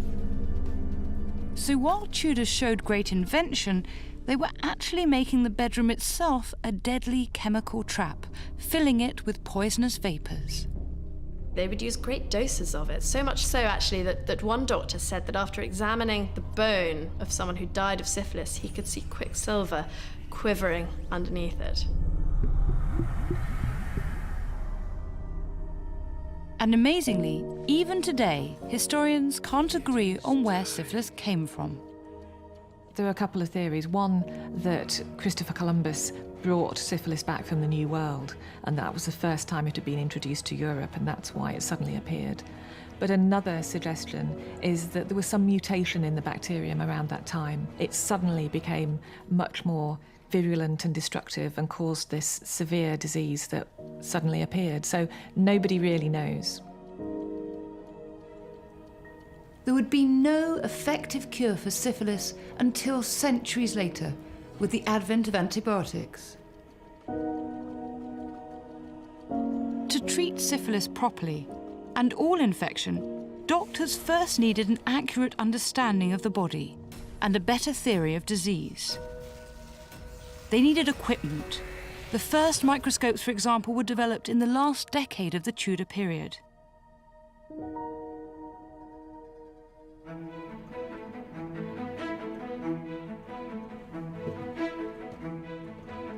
Without a doubt, the Tudor century witnessed a revolution in the way people lived their lives. The changes that took place created the Tudor house we know today, with its picturesque beams and fireplaces.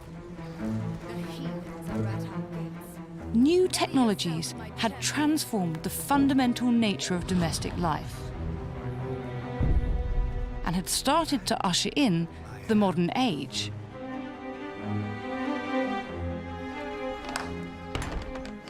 As with any period of change, there were dangers, some of which took centuries to expose, and some of which are with us still, their roots firmly located in the Tudor age.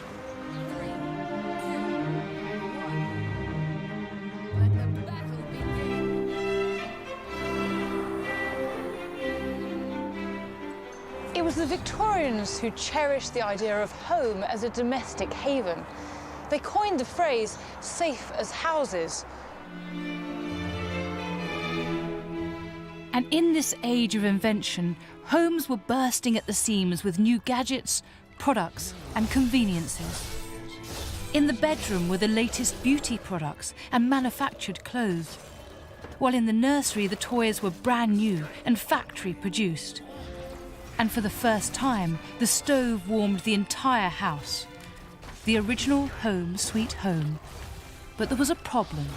Many of the exciting products and appealing innovations they welcomed into their homes were not just health hazards, they were killers. And with the aid of science, I'll seek out these domestic assassins. Oh, their houses were disgusting. I'll be revealing what the Victorians couldn't see inside their homes. These things undoubtedly would have killed many children. And showing the terrible injuries that were inflicted in the name of progress. What you need to do is move your bust up. Okay, just... And I'll feel the strain of chasing the Victorian ideal. I feel a bit better now. Welcome to the perilous world of the real Victorian home.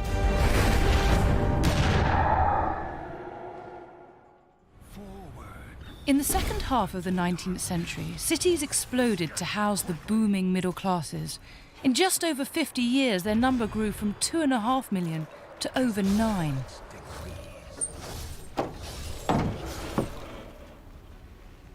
And these new urban middle classes took immense pride in their homes. They had money and they wanted to spend it on making their houses cosy havens of domesticity and comfort. Not for these people, the grim perils of Victorian factory life, or the gritty reality of the overcrowded streets. The sort of family who lived here enjoyed a level of comfort and luxury previously unknown to ordinary people. The cost of necessities fell dramatically, and new mass production techniques made goods available and affordable. This meant a level of conspicuous consumption never witnessed before. They filled their rooms with things that made the house a home.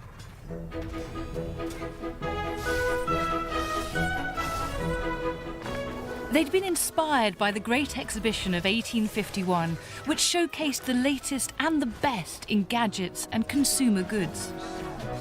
What had been happening now for the best part of 100 years suddenly crystallized in this extraordinary exhibition. It wasn't so much that it was new as it was just suddenly, boom, in bulk. As the century went on and consumerism began to increase, one of the fascinating things is that the phrase standard of living first appeared. For the first time in history, you measured how good your life was by how many objects you possessed. When you think about it, that's actually a very strange idea. You couldn't just buy anything. What was and what wasn't tasteful was discussed at length in the many and various new household guides and magazines. John Ruskin, the leading art critic and social theorist, impressed on Victorian consumers the importance of making the right choices. Good taste is essentially a moral quality. What we like determines what we are, and to teach taste is inevitably to form character. Yet while the Victorians fretted about abstract notions of morality, they were oblivious to the real dangers that came from things they had welcomed into their houses. Every room in the Victorian home was filled with hidden killers.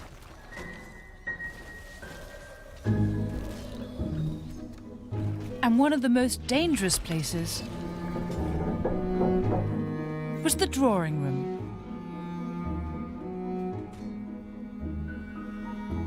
The Victorians were really rejecting the idea of the 18th century classicism, the restraint, the delicacy, the white walls. That was all over. They wanted clutter, they wanted colour, they wanted excess. They really furnished to show that for them colour and clutter and objects, that was wealth and that was importance and that was riches.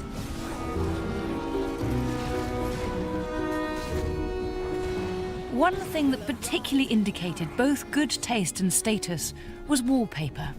The richer the pattern and the darker, more vivid the colour, the better. Why?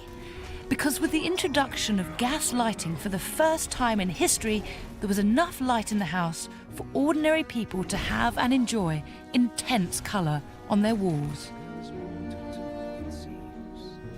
As a result, there was something of a wallpaper craze.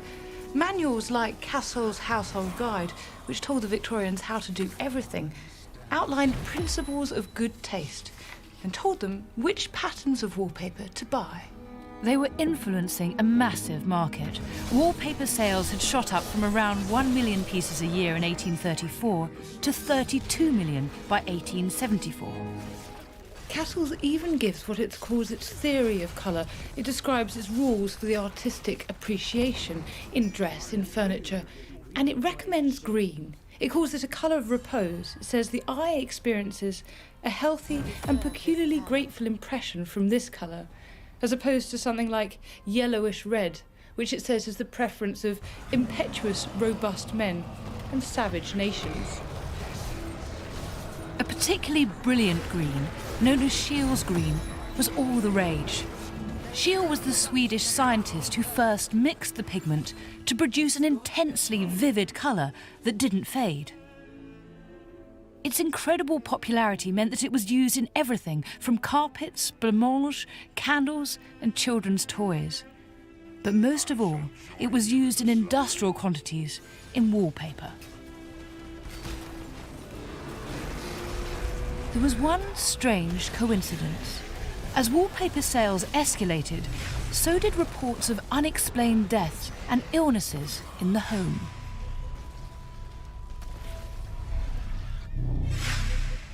But there was nothing mysterious about it. The magic ingredient that was giving the wallpaper its rich green hue was arsenic. These were samples of what would be considered as tasteful wallpapers to have in a Victorian home. This on the walls would have been loaded with arsenic. Actually, in the printing of the book, it's also used arsenical dyes. So this book that you're showing me now has arsenic-infused pages? There's quite a lot of arsenic in that. It's not that I don't believe what you're saying, but could you prove it? Yeah, it's very easy to do. If I use this instrument, which is a portable XRF, it tells us which contaminants, metallic contaminants, are present in the items. And basically, you can see straight off that this has got large amounts of copper in it, it's got large amounts of arsenic in it. Yes. The actual salts used in this pigment are copper arsenate. In this book? Does it This say old for you to book. touch? Probably not. I'll wash my hands afterwards. Modern science can prove the Victorian wallpaper contained arsenic, but this danger wasn't fully understood at the time. To confuse matters further, the symptoms of arsenic poisoning were very similar to cholera, which had been rampant in Britain in living memory. The immediate effects would be of pain, swelling of the esophagus, very dry throat and difficulty in swallowing. And then what's described is agonising abdominal pains as the whole digestive tract is affected by the arsenic. Vomiting, diarrhoea, and sounds terribly unpleasant, and then people would die, which was said to be quite a relief because it was such an agonising way to die. Newspaper headlines continued to report mysterious illnesses and deaths, and links were made with arsenic. In the second half of the 19th century, the newspapers are full of cases like this one. 6-month-old child dies as a result of chewing on a piece of emerald green wallpaper. But even if you hadn't eaten the wallpaper, you weren't safe. In fact, the wallpaper was endangering the health of the nation in another hidden and much more insidious way.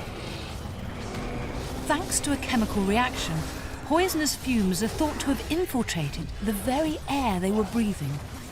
There's a lot of debate about the production of arsenic gases from the wallpaper. The actual surface of the wallpaper, particularly flock wallpapers, could come off and your house would be covered in arsenical dust. But also in Victorian houses which weren't centrally heated, they were relatively damp.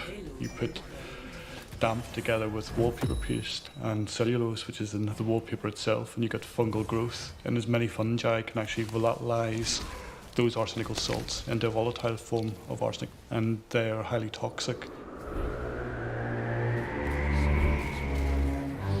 These things were billowing out arsenic in the home, in which obviously the windows were hardly ever open because of the smog. They sat there in this lovely fug of arsenic, thinking they were in this perfect, virtuous, healthy home. It doesn't actually matter how the arsenic is absorbed into the body, whether you breathe it in, whether it comes in through the skin or the other membranes, or whether you actually eat it. It actually has a very similar effect because its effects are via the bloodstream. So the arsenic gets into the bloodstream and travels around the body. But one of the problems with the slower arsenic poisoning of a small amount over a longer time is that it could cause very vague symptoms. And obviously, if you're being poisoned by something in a particular room of the house, and when you left that room, you got a bit better, it could come and go. And so it was much harder to differentiate it from other illnesses that were around at the time. Some doctors began to question the use of arsenic in wallpaper as more and more mystery deaths were reported in the home. The Lancet too took up the cause. There appears good reason for believing that a very large amount of sickness and mortality among all classes is attributable to this cause, and that it may probably account for many of the mysterious diseases of the present day, which so continually baffle all medical skill. In 1856, a couple in Birmingham reported to their doctor, Dr. Hines, that they were suffering from inflamed eyes, headaches, and sore throats. Even their pet parrot was drooping. They decided to go on holiday to the seaside, and their symptoms disappeared. They suspected something in their house, and they had recently applied bright green wallpaper to 2 rooms at home. Dr. Hines wondered if that alone could be responsible for their ailments. People went to the seaside and took the waters and took the spa. What effectively they were doing is moving out of a toxic environment into a healthy, diluted environment where you had fresh air, water that came from a known source, not relying on what was in a concentrated area within the property. They moved away from a toxic environment. What's really astounding is how much arsenic there was in a Victorian drawing room when you add up all the materials that contained arsenic pigment. Certainly we know that there was a huge amount of arsenic in, say, a Victorian living room which had 100 square metres surface area, could contain up to 2.5 kilograms of arsenic. And that's a lot of arsenic. It's a huge amount of arsenic, isn't it? It's a huge amount of arsenic. Dr. Hines, along with some other medical practitioners, became an outspoken critic of the use of arsenic pigment. In Germany, arsenical wallpapers had been banned, but not in the UK. The wallpaper manufacturers didn't want people to think there was anything wrong with their products, and say the Lancet and the British Medical Journal fought a long campaign to bring this to the public fore, so there was quite a lot of dispute that was going on. Some doctors and newspapers called on the British government to ban the poisonous paper. But others were quick to belittle the claims of the killer wallpaper.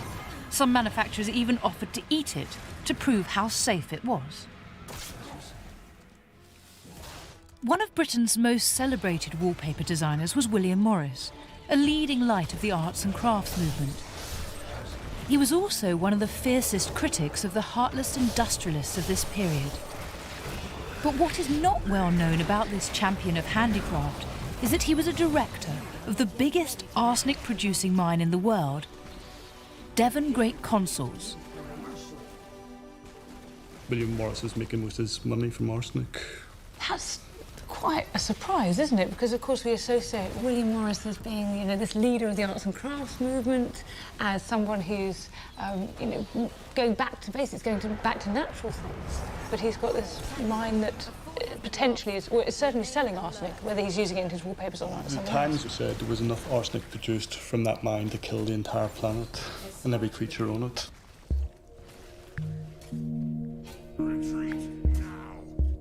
Some of the people who came out with the processes had vested interests in other locations, that they would own arsenic mines, they would own areas where it was in their interest to include arsenic into paints, dyes, whatever. Did William Morris ever accept that he was doing this, or did he continue to deny it? Well, there's an interesting letter. There was a customer complaining that the wallpaper was poisoning him and his family. And basically, William Morris said it was witch fever, so that was the sole utterance we have.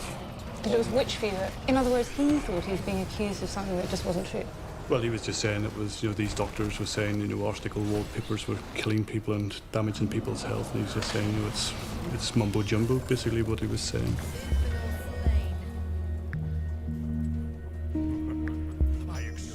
Contrary to Morris's claims, the evidence building up became impossible to deny.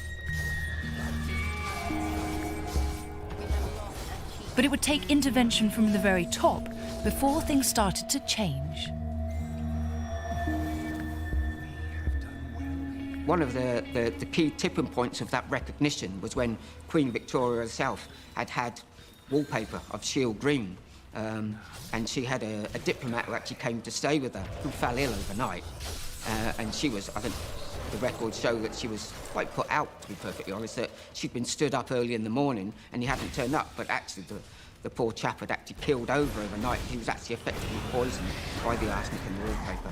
She was a little sceptical about it, but then when it actually came out in the papers, and there were actually quite a lot of publications around that time, was actually that she'd done that. It was then that step change in maybe we need to think in how we regulate this.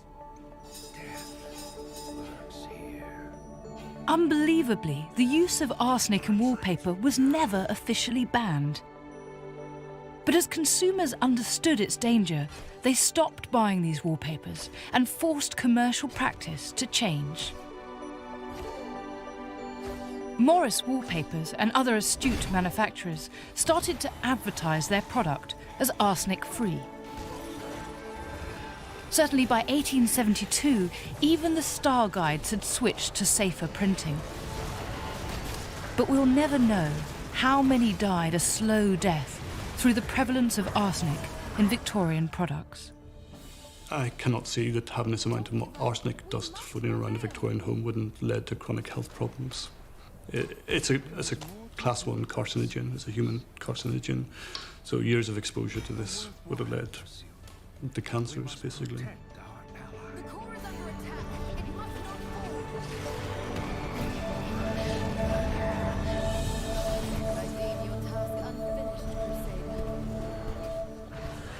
The Victorian ideal, or perhaps fantasy of domesticity, was that the lady of the house should be, as Charles Dickens describes it in The Mystery of Edwin Drood, the ministering angel of domestic bliss. Victorian women were encouraged to make their home a reassuring sanctuary for their husbands, away from the jealousies, cares, and dangers of working life.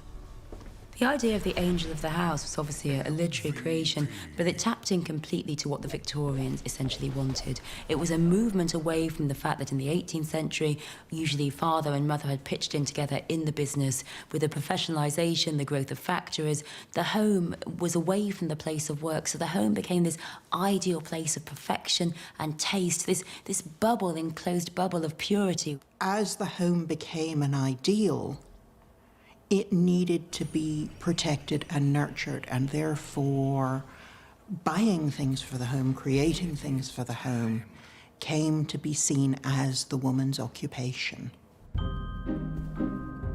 The men went out there conquering the empire, the women stayed at home and kept things pure.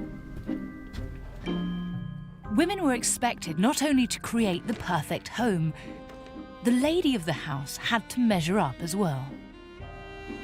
Our next danger in this house is in the bedroom. The pursuit of this feminine ideal wasn't entirely safe. Lurking in many beautifying products were harmful toxins.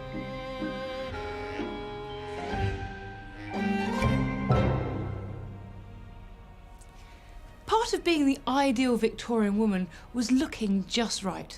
Whatever your physique, one of these came in handy. In fact, this was essential. Corsets kept everything under control, and they meant self-reserve, and that was vital to the Victorian woman, because the opposite was just excess and freedom and flesh flying everywhere, and once you did that, well, the world might fall down. Feels quite tight already. You're actually just squeezing all the air out of my mouth.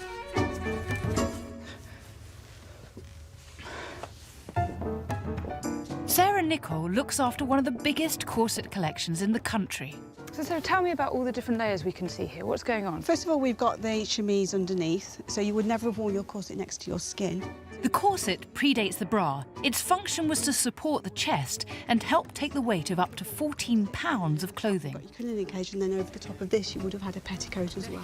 That's sort of 5 garments before you've even got to your outerwear. It is, yes. The Symington factory manufactured corsets that were affordable for everybody. They did all of their own artwork and printing for all their box tops for their corsets. It's just beautiful. It may look beautiful, but women were unwittingly paying a terrible price. In the 1860s and 70s, corsetry became increasingly extreme. By the mid-19th century, the ideal female form, the corseted female form, was everywhere in newspapers, magazines, journals aimed at women. And this celebrity, the actresses had it, the dancers had it, particularly these fashion plates had it, this impossible figure. I mean, they were drawn simply because no woman would look like that. What kind of corsets and how restrictive they were depended on your age, your class, your occupation, and how fashionable you were. It was recommended that a corset was to be worn at all times, and there was no escape, not even in the colonies. Symington's made this to market directly at ladies that were going to tropical regions. So they were either going with their man or to get their man. It's called the ventilated corset. For obvious reasons, it has the centre section removed. There were women wearing this in all parts of the British Empire, whatever the weather. Yes, and you were regarded as a loose woman if you didn't wear your corset. It demonstrated their character, and it demonstrated that they were fine and upright citizens and, you know, fit for the British Empire.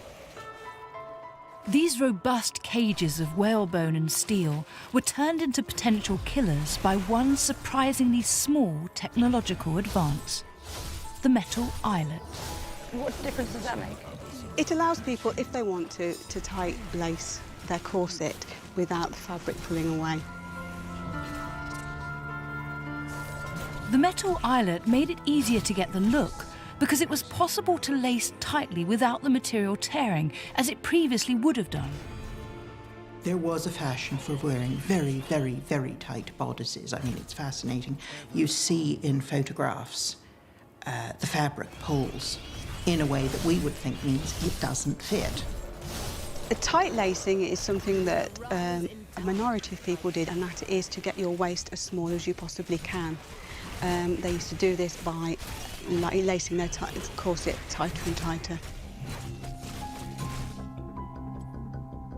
Some women would keep their corsets on day and night to train their bodies.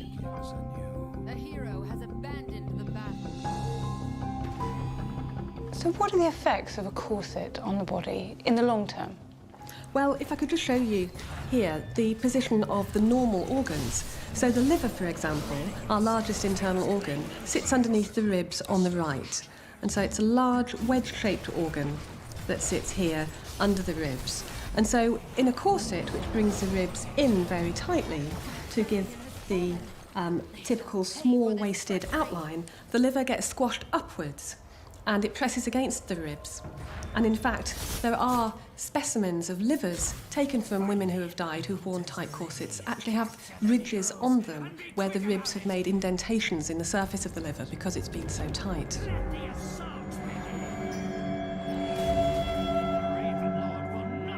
And another organ that may be affected by a tight corset is the stomach.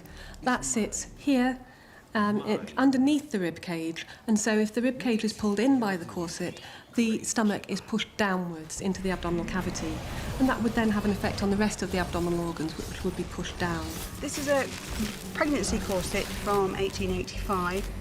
Some women even wore corsets when pregnant. A particular choice came for women about the corset is when they fell pregnant, because many husbands complained they didn't want their baby's head shaped and moulded, but there were women who continued to wear corsets through pregnancy, which, you know, there's no way at all that is possibly good for the baby. One of the problems with corsets after pregnancy, particularly if women had a lot of babies, was that of prolapse of the uterus.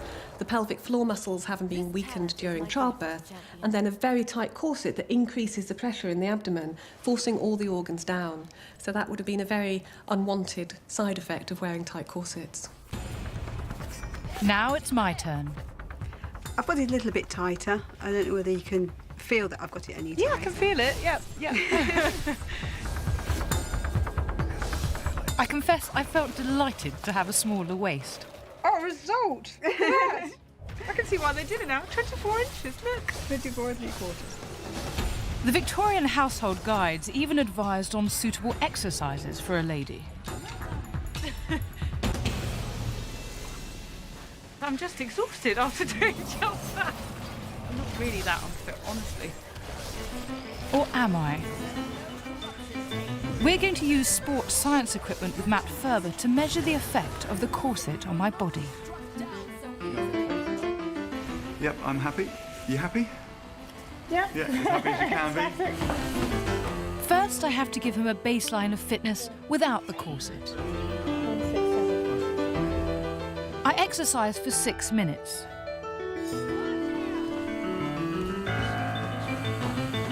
Okay, and stop. Now Matt monitors my vital signs with the corset on. First, how it affects me at rest.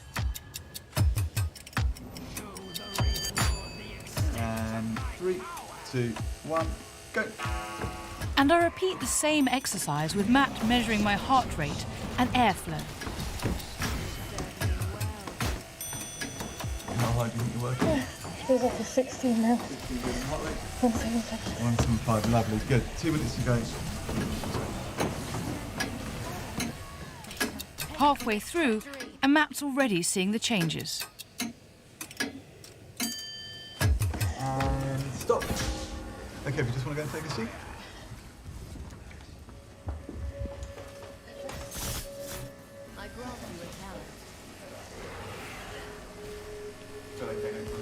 I'm a bit lightheaded. Worse than last time? Yeah. I feel close to fainting, and it takes 2 minutes for my head to clear, and I'm not even tight-laced. Breathing okay? Yeah. Last 10 seconds. Excellent. Well done. You're free. Yeah. So what happened? Is that right? Let's get this off you as well. What can science reveal about the effects of a corset? So, in terms of the rate in which you're breathing, Look at that. so even at rest, you can see. So you got the red line is when you're wearing your corset, and the blue line is not when you're not wearing your corset. So you see, even at rest, when you're sitting down, you're breathing in the corset of around about 23, 24 breaths per minute. Whereas when you didn't have the corset on, you were down at about 14 breaths per minute. So it shows that even at rest, the corset is really restricting. And then when it actually comes to when you're doing the exercise, and you can see with your figures, with the corset on, your tidal volume, so the amount of air you get in every breath is a lot lower. So you're breathing approximately 200 to 300 mils less every single breath with the corset on. Gosh. Yeah. So that's why at the end I felt like I was really fighting to get in air. Absolutely.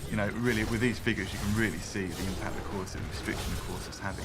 You're basically hyperventilating in the corset. That's kind of what's happening because you're breathing an awful lot faster. Over 10 breaths per minute. It's an extra 25% faster wearing a corset.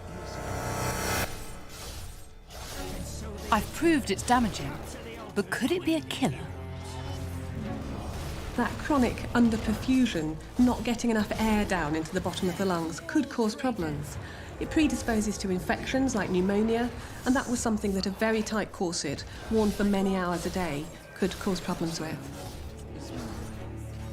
If a woman had an underlying problem, it could exacerbate it. So, for example, if a young girl had rickets from vitamin D deficiency, she'll have soft bones that were still developing, and they could be distorted very much by wearing a tight corset. There are stories of the ribs breaking and piercing the lung underneath, which could be fatal. As the century wore on, the corset became the focus of a huge debate. Women's possibilities for activity became much larger over the 19th century. By the end of the 19th century, there was nothing unvirtuous in going around on your bicycle, in walking freely. And so this really wasn't very practical for them to be wearing corsets. I mean, this simply didn't work. And increasingly, women began to say, these are pointless, they're just getting in the way. You know, I'm spending hours in the morning getting myself into the corset when I could be doing something far more useful. It really also coincided with the growth of the votes for women, the idea that women were equal citizens. So if they're equal citizens demanding the vote, they shouldn't be treated as some kind of excessive ornament that are there to be looked at and there to be admired and are ruining their health just so they look right for men. The campaign for change was spearheaded by the Rational Dress Society, established in 1881. Constance Wilde, wife of Oscar, edited the Rational Dress Gazette. The Rational Dress Society protests against the introduction of any fashion in dress that either deforms the figure, impedes the movement of the body, or in any way tends to injure health. By the 1890s, some manufacturers had started to respond to demands for looser clothing. Yet one thing will probably never disappear: the temptation to conform to an ideal of beauty, whatever the cost. Why did women carry on wearing corsets? Well, for exactly the same reason as I was delighted to have a 24-inch waist. It was psychologically rewarding, even if physically it could take its toll. The idea of that S-shaped figure, we are completely enthralled to it even now. So I don't think that we can really look back on the Victorians and say, oh my goodness, weren't they silly, fainting when they sang, falling all over the place because they wore corsets. I don't think we can say we're that necessarily that far away. I'm on the trail of the next household danger. I'm heading to the kitchen.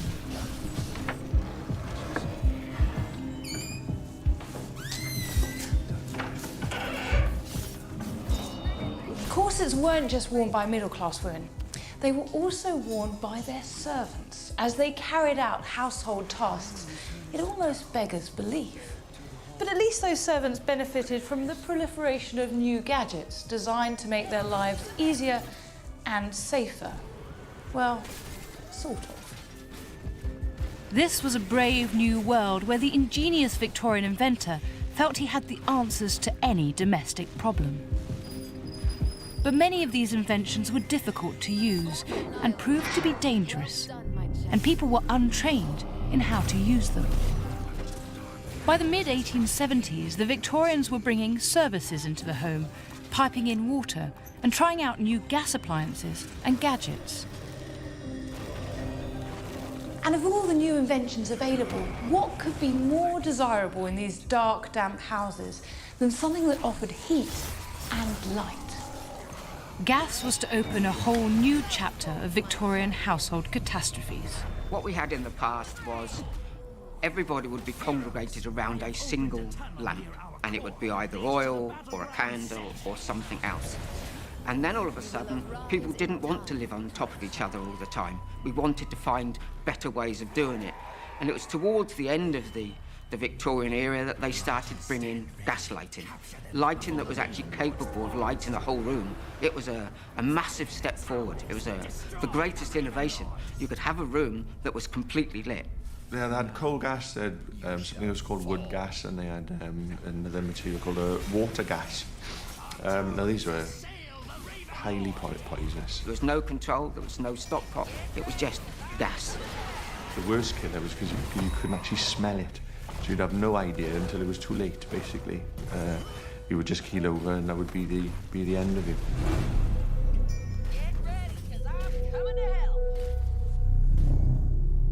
In the second half of the 19th century, the papers, everything from the Worcester Evening News to the Western Gazette, are full of stories of people dying horribly. These aren't headline cases, they're just little snippets that give the facts and figures. So, for example, in the Manchester Evening News in 1886, there's a story of 5 boys suffocating in a loft. Or there's this one from the Sheffield Independent, 1872. The lady was found confined in a bedroom with her infant and its nurse, and it says she must have unconsciously deranged the joint of the gas stove, thus permitting an escape of gas. All three were found apparently lifeless. But why were such cases so widespread? It may seem obvious to us now, but at the time the dangers of gas were not known to the man in the street. And the gas company's adverts didn't help matters. Some of the major gas companies coming out with misnomers that gas was actually good for people, that you could actually have a room full of gas and walk in there with a naked light and it would be perfectly safe. Gas companies were popping up all over the place. You couldn't walk a block in London without seeing a gas company. The rivalry was just huge. But of course, with rivalry comes cost-cutting. What you also had at the time was unscrupulous activities going on between gas suppliers, where they would actually sabotage their opponents or their competitors by actually dropping the pressure. To save money, companies would reduce their own gas supply to customers at night. The gas lamp would actually just flicker away and then blow out in the middle of the night. And then the gas would just seep into your home and you wouldn't be waking up in the morning.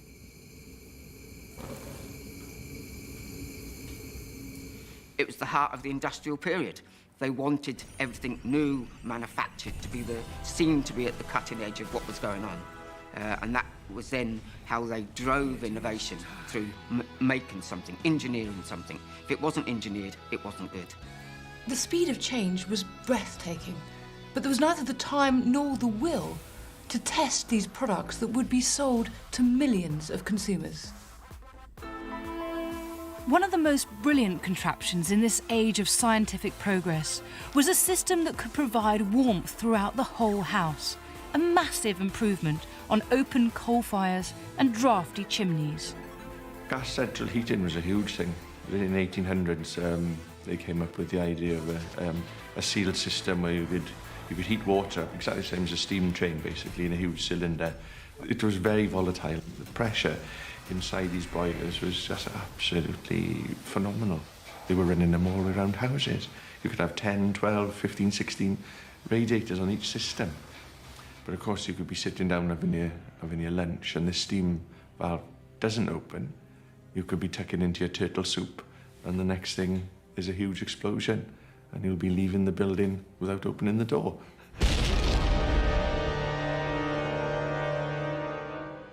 The pressure was just huge, so it was only ever going to end up in one story, really. It was going to be an accident and people will die. The main problem was that they didn't understand the dangers of what they were doing. Gas and cast iron hadn't been used in this way in the home before. When they were actually doing the casting, it was at the very forefront of that technology, of understanding that weaknesses and flaws in that casting could actually cause problems further down the line. The inventive Victorian engineer, having tackled heat and light, now turned his attention to cooking stoves. What could be so dangerous about a stove like this? With an open system, when you had the coal and the massive flue with the smoke pouring up the chimney, ventilation was superb because the air would run through the kitchen, straight at the chimney, take all the smoke away. But when they sort of encompassed it into a sealed container, they had problems with pressure and they had problems with getting rid of the smoke because the actual ventilation and the draft, there wasn't one to go through the system to take the smoke away. So inevitably the kitchens become really smoky. And of course this could lead to anything to suffocation. If you avoided suffocating in the smoky kitchen, you still had a potential problem. They made sealed units and poured hot water into them and used them sort of like the modern day kettle. And of course this was a boiling pot. And of course it had no release valves or anything like that. And of course these stoves were just exploding.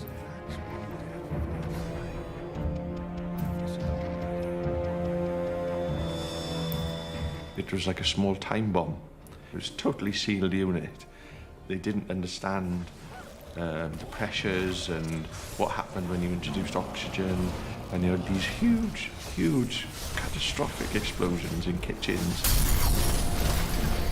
Towards the end of the Victorian era, a new power source gradually came into play. They were starting to turn away from gas because it was so volatile and go towards electricity, basically. But electricity was a killer as well. It wasn't 100% safe when they were, first coming up with these ideas of light bulbs, and because you mix electricity with gas, so you bring your electric lights in, but you still got your gas cooker, and these gas cookers were left on. The joint still corroded, broke down, and let gas escape. And of course, you'd come down in the morning and turn your wonderful new electric light on, and that's the first thing that explodes is your gas cooker. So the two of them, they weren't to go together. It was a recipe for disaster again.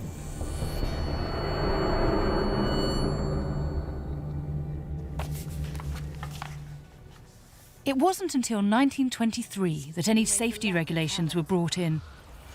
But the benefits of a warm, cosy home meant that most were willing to risk the consequences. Invention was running 100 miles an hour, and we just weren't quick enough to keep up with all the fitters, or we weren't skilled enough to keep up with it. But the amount of deaths that happen through negligence, not just through not understanding about the material you're using, was huge.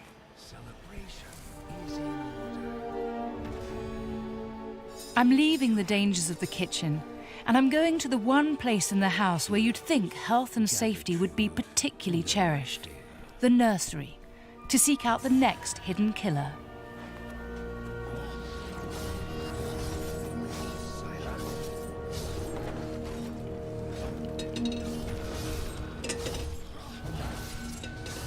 The new consumer culture even extended as far as providing entertainment for children. Surely that wouldn't be a problem, would it?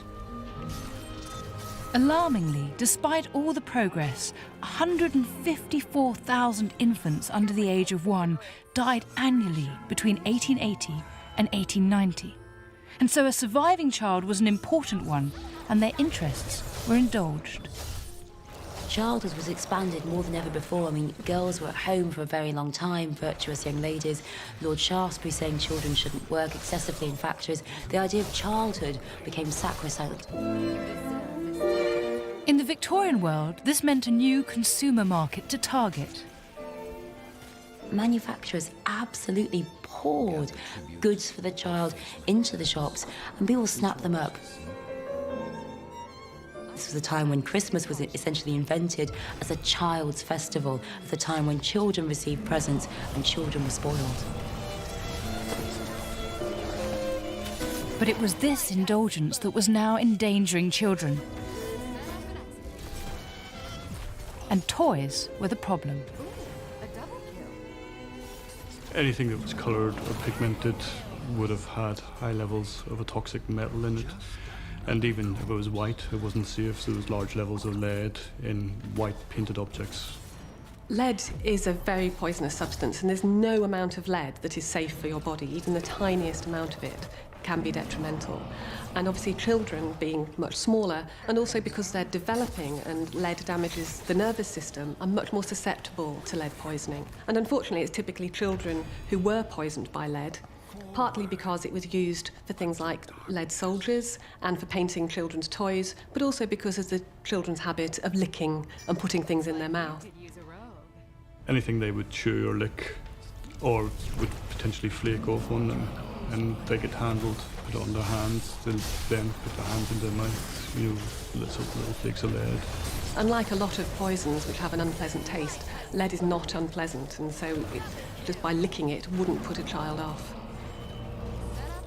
So why on earth were the Victorians putting lead in paint? It's been known to be poisonous since Roman times. Quite simply, it was and remains the best preserver of wood. They had no idea that its poison could be transferred from a toy into a child's body.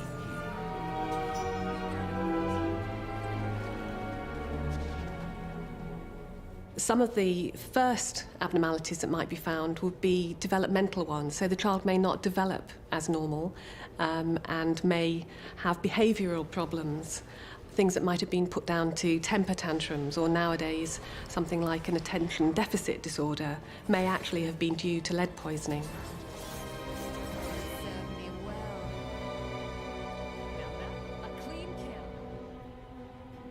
Almost impossible to identify if you can't test the levels of lead, because it's just the way in which that particular child is developing, and who knows what their potential would have been had they not been exposed to lead.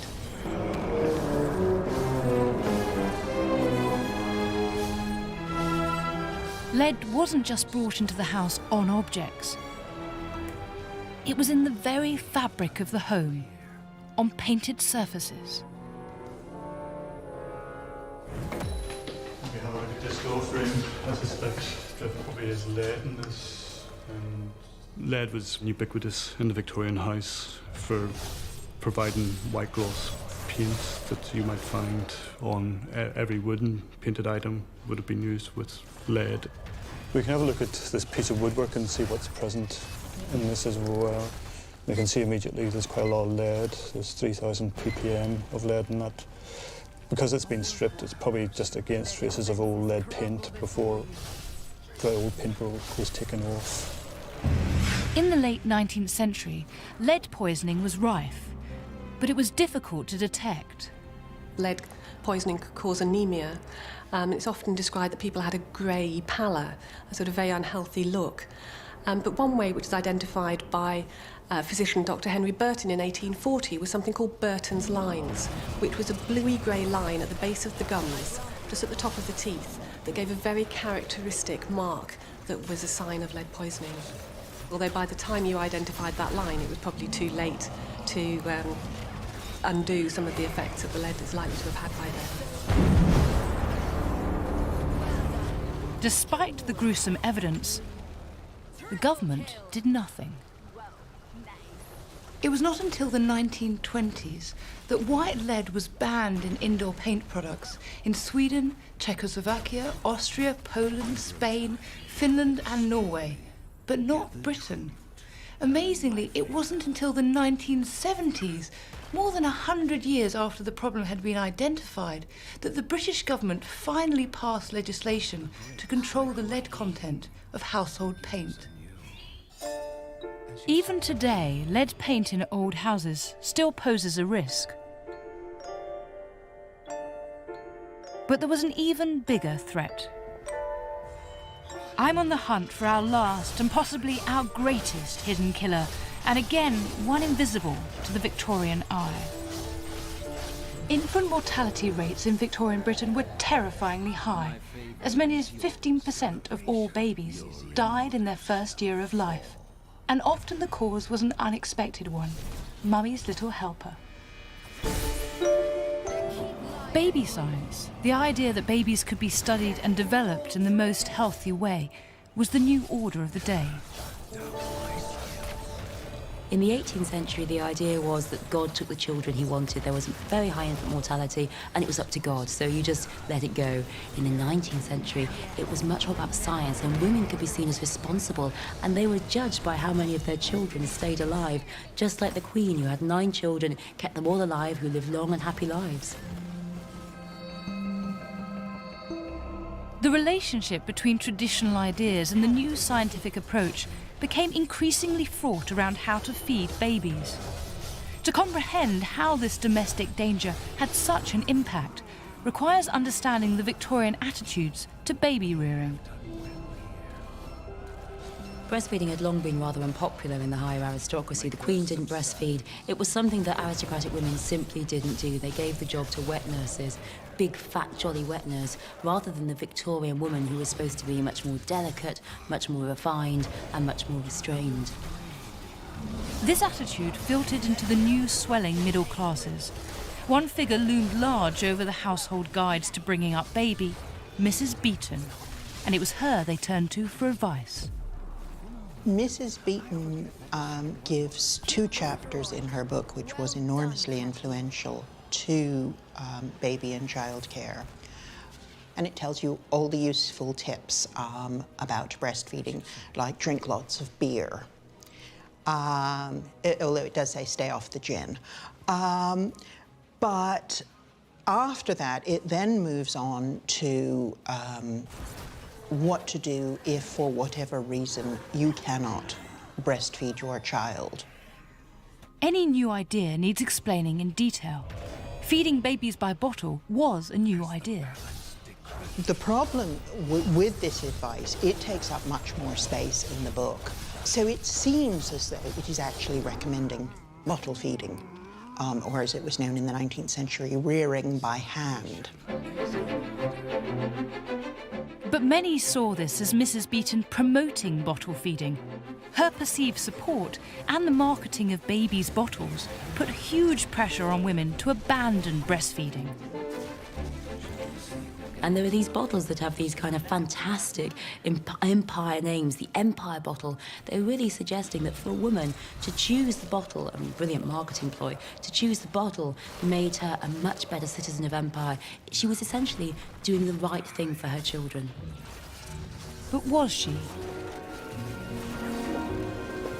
Could this be a hidden killer?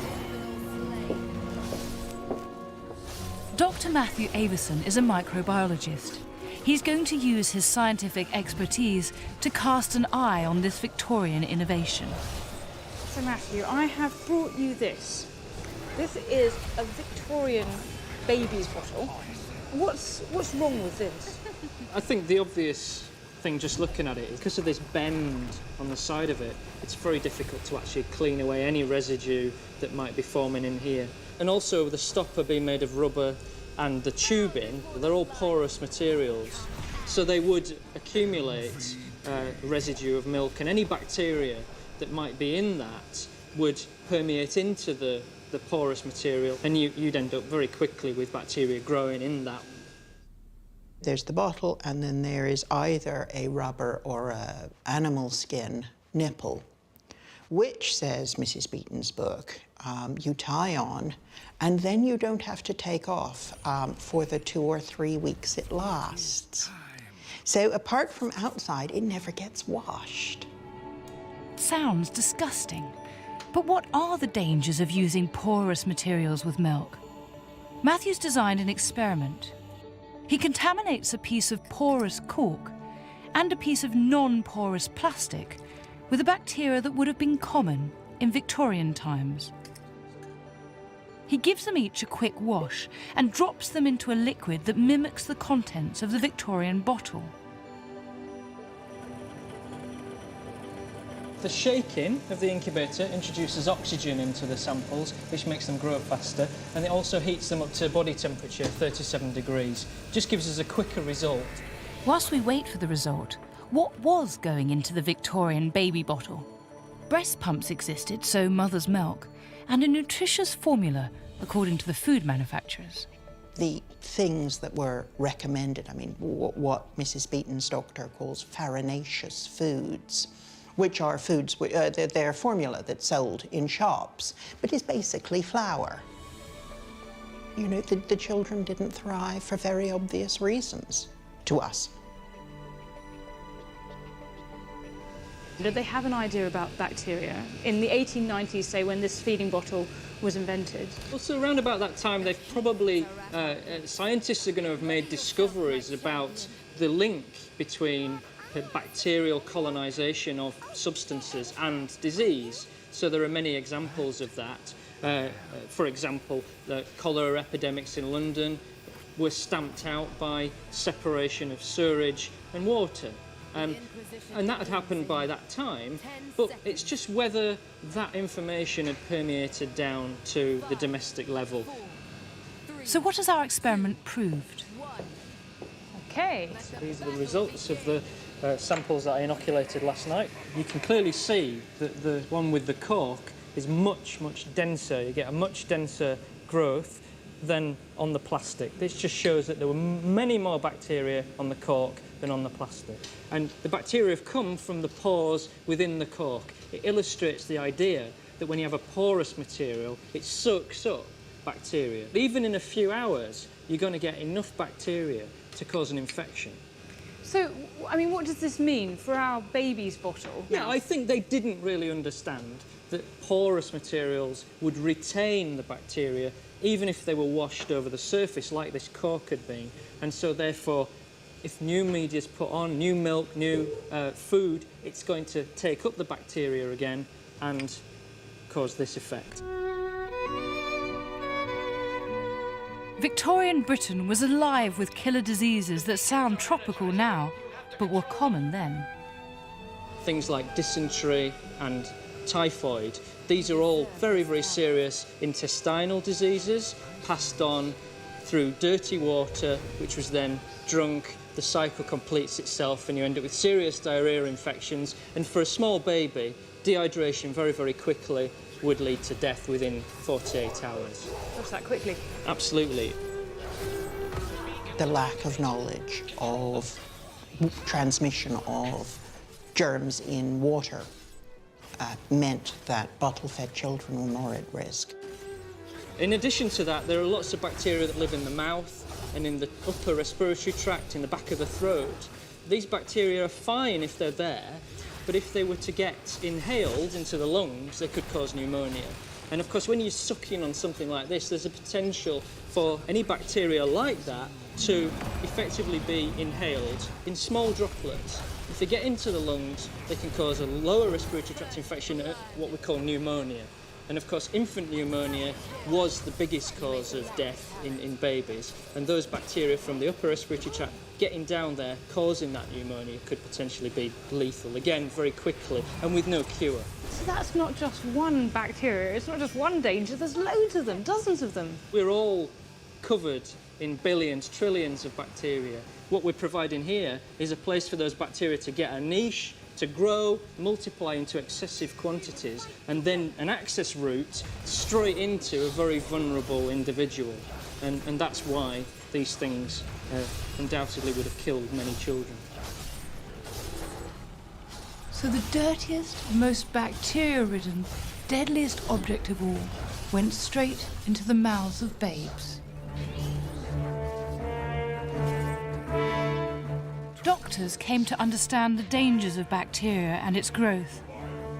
A step forward was made in 1894 with Allen and Hanbury's double-ended feeder bottle. The design had a teat at one end and a valve at the other. This enabled the flow of milk to be constant, but more importantly, it was easy to clean and therefore safer. Despite this, the old, dangerous bottles sold well into the 20th century.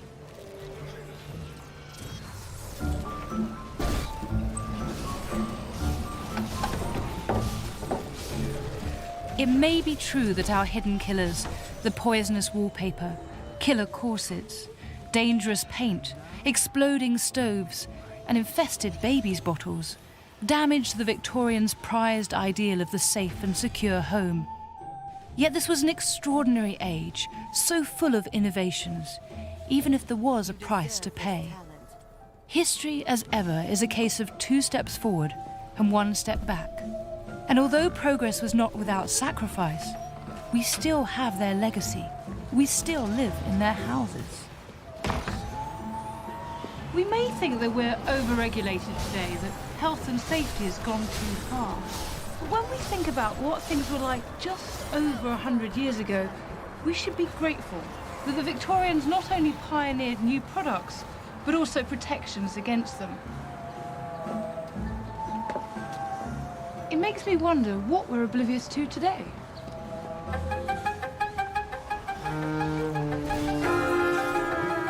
The dawn of a new century and the reign of a new king, Edward VII, ushered in an age of dramatic scientific changes, stunning new inventions, and groundbreaking discoveries.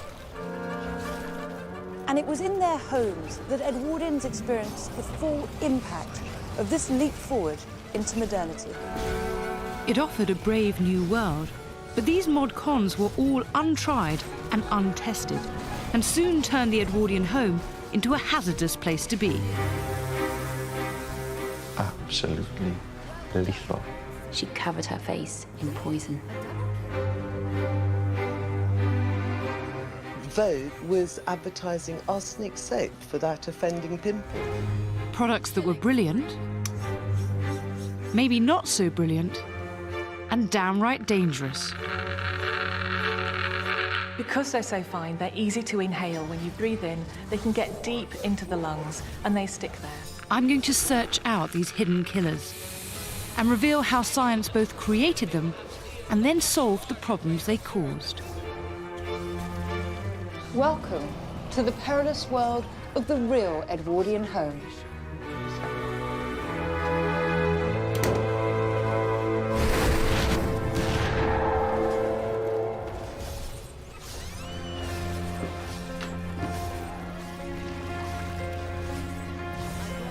This is a typical house of the Edwardian period.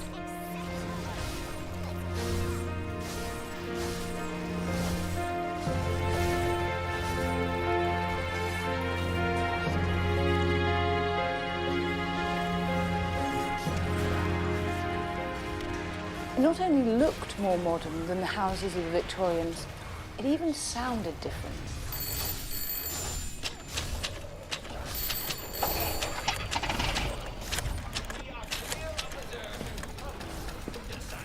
Queen Victoria died in 1901. Her son, Edward VII, became king, and the era that bore his name began as the new century got underway. And it seemed as though a world of opportunity was opening up.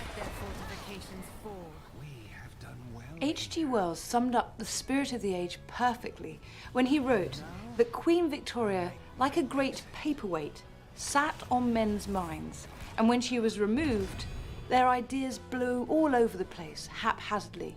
In other words, her death created the perfect conditions for new ideas to flourish, and this, of course, had an impact on the home. In the first 5 years of Edward VII's reign, over 140,000 British patents were granted. But if that's your blooming game, I intend to do the same. But a little of what you fancy does me good. Like the Victorians before them, the new Edwardian middle classes had the spare cash to purchase products that would make their home lives more comfortable. The most exciting new invention on the market was electricity. It would not only transform every room of the Edwardian house, but it would make possible a whole host of new domestic inventions and gadgets. If there's one thing we take for granted, it's that this works. But imagine how incredible it must have been when it was introduced. This clean, invisible, magical energy that transformed the Edwardian evening into day. So what problems could there possibly be? Electricity in our modern homes is subject to all kinds of regulations, but the unsuspecting Edwardian had no idea what damage it could do. When it was first invented, it was considered to be quite magical. It was clean, of course, and it was, I guess they thought it was safe, and it meant they could do things that they couldn't do before. They could turn on a light at the turn of a switch. It completely transformed the amenities within the ordinary domestic house. It was in the late 19th century that the components needed for electrification began to be developed. The vital invention was made by both Joseph Swan in Britain and Thomas Edison in America, the incandescent light bulb. Streetlights came first, and then in the Edwardian period, individual companies began to produce electricity to offer to domestic households. Gas lighting and heating had become popular in Victorian times, but it was a dirty source. As well as being potentially explosive, it left a residue of grime. Electric light seemed to offer the perfect alternative. It might seem an obvious thing that electricity should replace gas, but at the time, electricity companies and gas companies were very much in competition. People had just got used to gas lighting, and now they're faced with a new technology, something else which they've been told to sort of take on and adopt in their lives. This is instructions about how you'd use your Edison electric light, and it says, do not attempt to light with match, simply turn key on wall by the door. sounds quite bonkers to us today that you have to explain it in that way. We know how we operate our electricity, we know we go to the light switch, but then that wasn't so obvious. At the turn of the century, electricity was far more expensive than gas, but it was heavily marketed by the supply companies who could see the possibilities and the profits. We get key figures like Lord and Lady Randolph Churchill choose to have it in their homes, and this is sort of widely reported in the press, so it becomes more attractive and almost glamorous for some of the middle classes to take it on. The newspapers were full of the wonders of electricity. For example, the Dundee Courier in December 1906 praised its romantic story and said that its rapid advance is more wonderful than any tale of wild Arabian fiction. It seemed chic, modern and desirable. If you were a sophisticated, urban, up-to-date family, you needed electricity in your house, you needed electric lamps, and those who didn't have it were simply seen as behind the times. So if you really wanted to show off to your business associates that you were the right type of person, you brought in the electric light. And so gradually, Edwardian homes began to be lit by electricity. But it was a completely new, little understood force. And electricity cables were just that, naked, bare cables. One touch, and you could be electrocuted. Early cases, the cables weren't actually insulated at all. They used to just run through wooden runners, and then they'd just be bare, running around the properties. When they did catch on to insulation, they used the wrong material. Originally, they were made just lined in paper and lead. Fantastic fire accelerant. Brilliant. They even tried wrapping it in cloth, they wrapped up in wood, they wrapped up in basically anything they thought might stop the electricity getting through and somebody inadvertently touching it. And earthing, the ability to make a faulty circuit safe by redirecting it to the earth, simply didn't exist. There was no earth, there was nothing at all. So if you had a small child that could just, run around and touch one of these things, they're absolutely lethal. Lethal or not, the fearless Edwardians kept inventing and found the new power source could be used for all sorts of domestic appliances. Its full potential could be seen in the electric house, the centrepiece of the 1908 Manchester Electrical Exhibition, the tomorrow's world of its day. And on display were all the must-have items for the ideal Edwardian home. One excited visitor wrote a postcard about their visit. I went to the electrical exhibition last week and spent a very enjoyable afternoon. Kettles boiling and frying pans on the go, all on a clean table without a speck of dust. What sort of items were available? A whole range of things that we see now and we find a commonplace in our homes today, but also a whole other range of things which maybe we're not so familiar with. All sorts of weird and wonderful appliances appeared, some of which had not been seen before or since, as suppliers tried to generate a demand for electricity beyond the electric light. What's this? That's actually an early electric curling tong, and you just put your curling tong in there to heat up. And this must have been quite a breakthrough to have an electric iron for the first time. Up until now, irons had been heated on coal stoves. In many ways, I guess that is quite a breakthrough and one of the appliances that people probably were most fond of in the early days. A look at the magazines and papers of the time reveals a fundamental lack of understanding about how to use electricity safely, even by some manufacturers. In the Evening Telegraph of December 1908, it recommended the use of an electric tablecloth, a device which it says up-to-date hostesses will not be long in taking advantage of. One of the most unusual items is probably this one here. This is a tablecloth, it's an illuminating tablecloth, and the idea is that you turn it the other way round, so you'd have this side showing, and wired up inside here are just bare wire connectors. You'd lay it down, you'd cover it with your cloth, basically plug your lamp on the base Into the tablecloth? Directly into the tablecloth. You're pronging through and making that connection. I can see that's quite fun, but presumably it's also really dangerous. I mean, if you spill something... Yes, extremely dangerous. Whoever in their right mind thought I could put in a tablecloth which stores water and food and all the rest of it and run electricity through it was beyond me. But it was new. That's what you need to do, and it was sold and marketed as being the new technology, lamps that are on the table. Thankfully, despite the marketing, this electrical wonder did not catch on. They had the goods, but they didn't have the infrastructure we have today. And here lay the problem. They would use the light socket to run all sorts of pieces of equipment, possibly even electric heaters. Now, From the wires going to the light? That's right.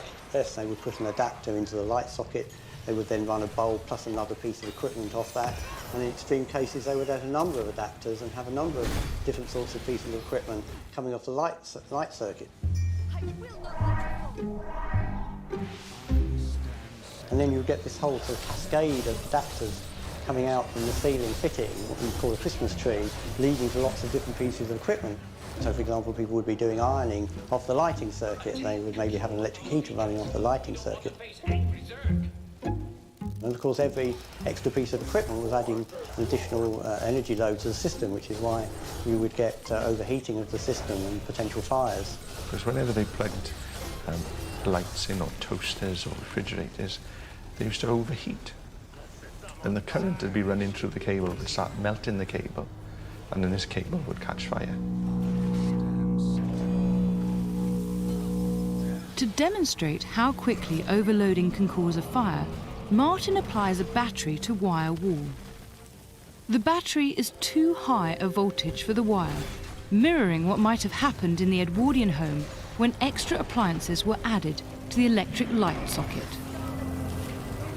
This overloading of one circuit is what caused fires in Edwardian homes.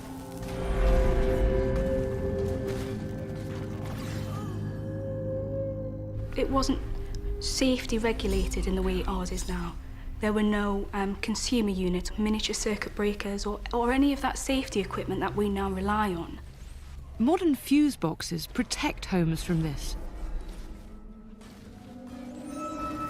As soon as the system becomes overloaded, it cuts out. But back then, the electricity would keep flowing. There would be a fire in the house, and knowing your luck, you'll be in bed when it happens, and there'd be no getting out. Although the Institution of Electrical Engineers issued its first wiring regulations in 1882, they were often ignored. Part of the problem was that initially, electricity was sold by individual local companies, who each supplied a particular voltage of electricity to their local area. So an iron used at home in Manchester wouldn't be compatible with one in Liverpool. It was down to the individual generating company what voltage and what ampage they put the electricity into the properties. So even though you understood one system, it didn't mean that if you went further down the road and bought the electricity from somebody else, it would be exactly the same. On its own, and left alone, electricity isn't overly dangerous. It's when you bring in the human factor, that's when electricity becomes dangerous. There were countless stories in the newspapers of the many and varied ways people had managed unwittingly to electrocute themselves. He accidentally touched the main and, receiving the full force of the current, was killed on the spot. The deceased, while larking, swung himself upon an electric light bracket which broke, and the electric current passed through his body.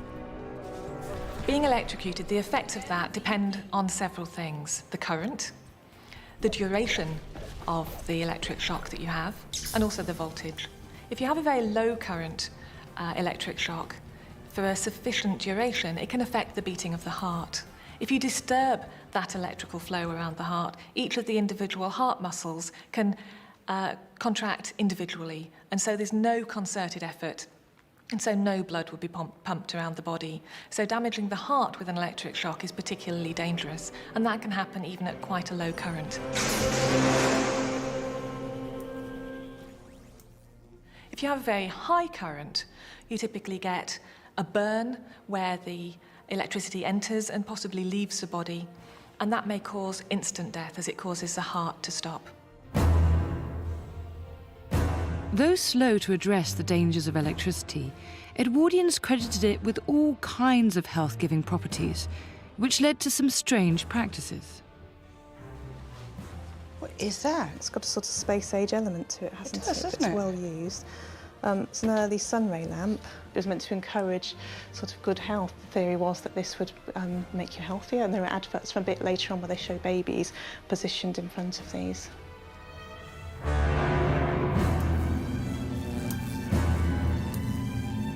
The therapeutic use of electricity also extended into the medical profession, where it was applied to a range of physical and mental illnesses. Have you got any other surprising items? Yes, there are some surprising items. This is a fairly early massage machine, electric massage machine. It's a bit like a ray gun, I think, that one. It does look a bit like a ray gun, or a sort of a microphone. You think Elvis. And this is for massage? Ostensibly for massage. It was often used for more intimate sort of purposes as well, but it was sold as an electric what this massage is. machine. Right, OK.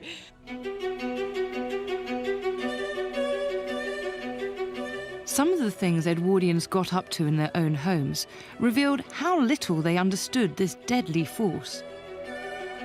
To my amazement, I even found an extraordinary headline in the Daily Mail. A man accidentally electrocuted himself during his daily beautifying routine. He was using an electrical gadget which was plugged in at the mains and was designed to enhance and inflate his pecs. A man's fatal vanity. He attached the needle wire to the electric light, worked the needle over his breast, and dropped dead. Eventually, the Edwardians were given the option of a wall socket instead of the light, but this brought up another issue. At the time, both the plug and the socket contained metal, which created a small spark when they came into contact.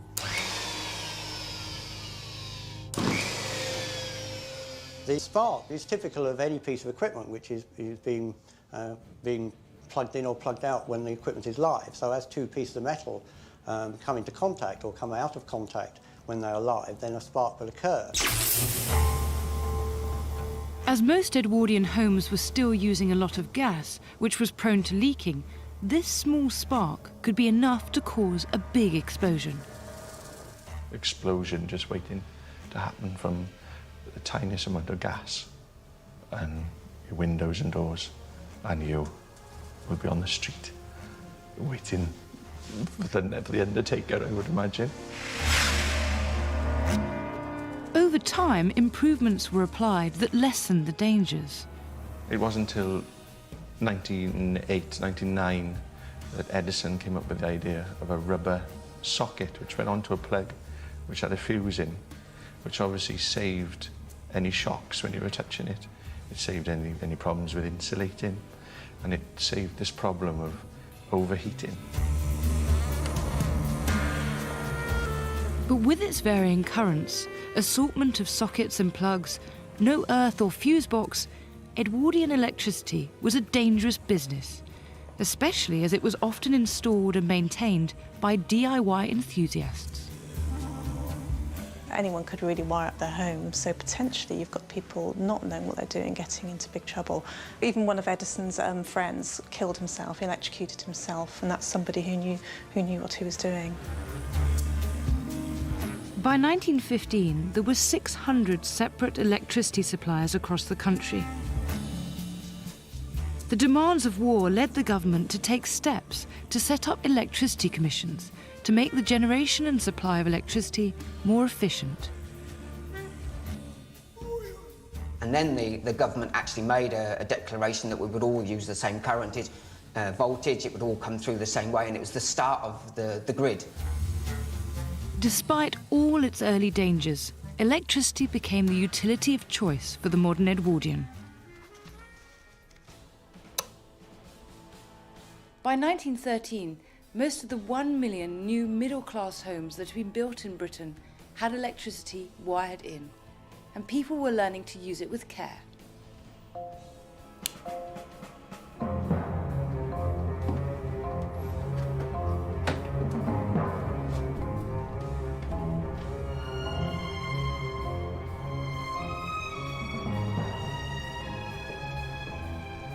Change was not just afoot in technological terms.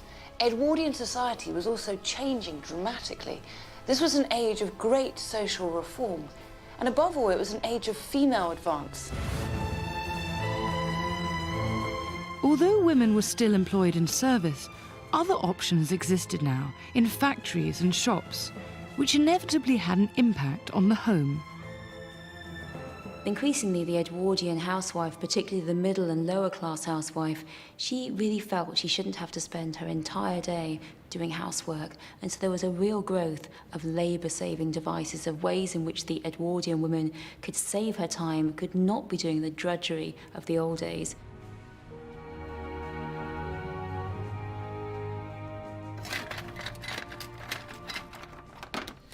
Where technological and social change met was in finding an alternative to an unpleasant chore that had traditionally fallen to women, the building and cleaning up of open coal fires.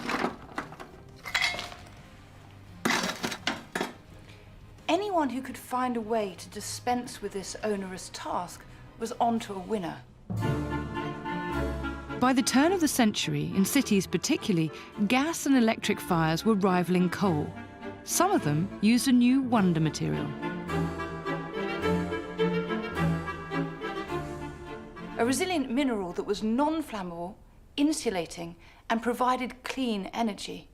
The new material was hailed as a miracle. Its name, asbestos.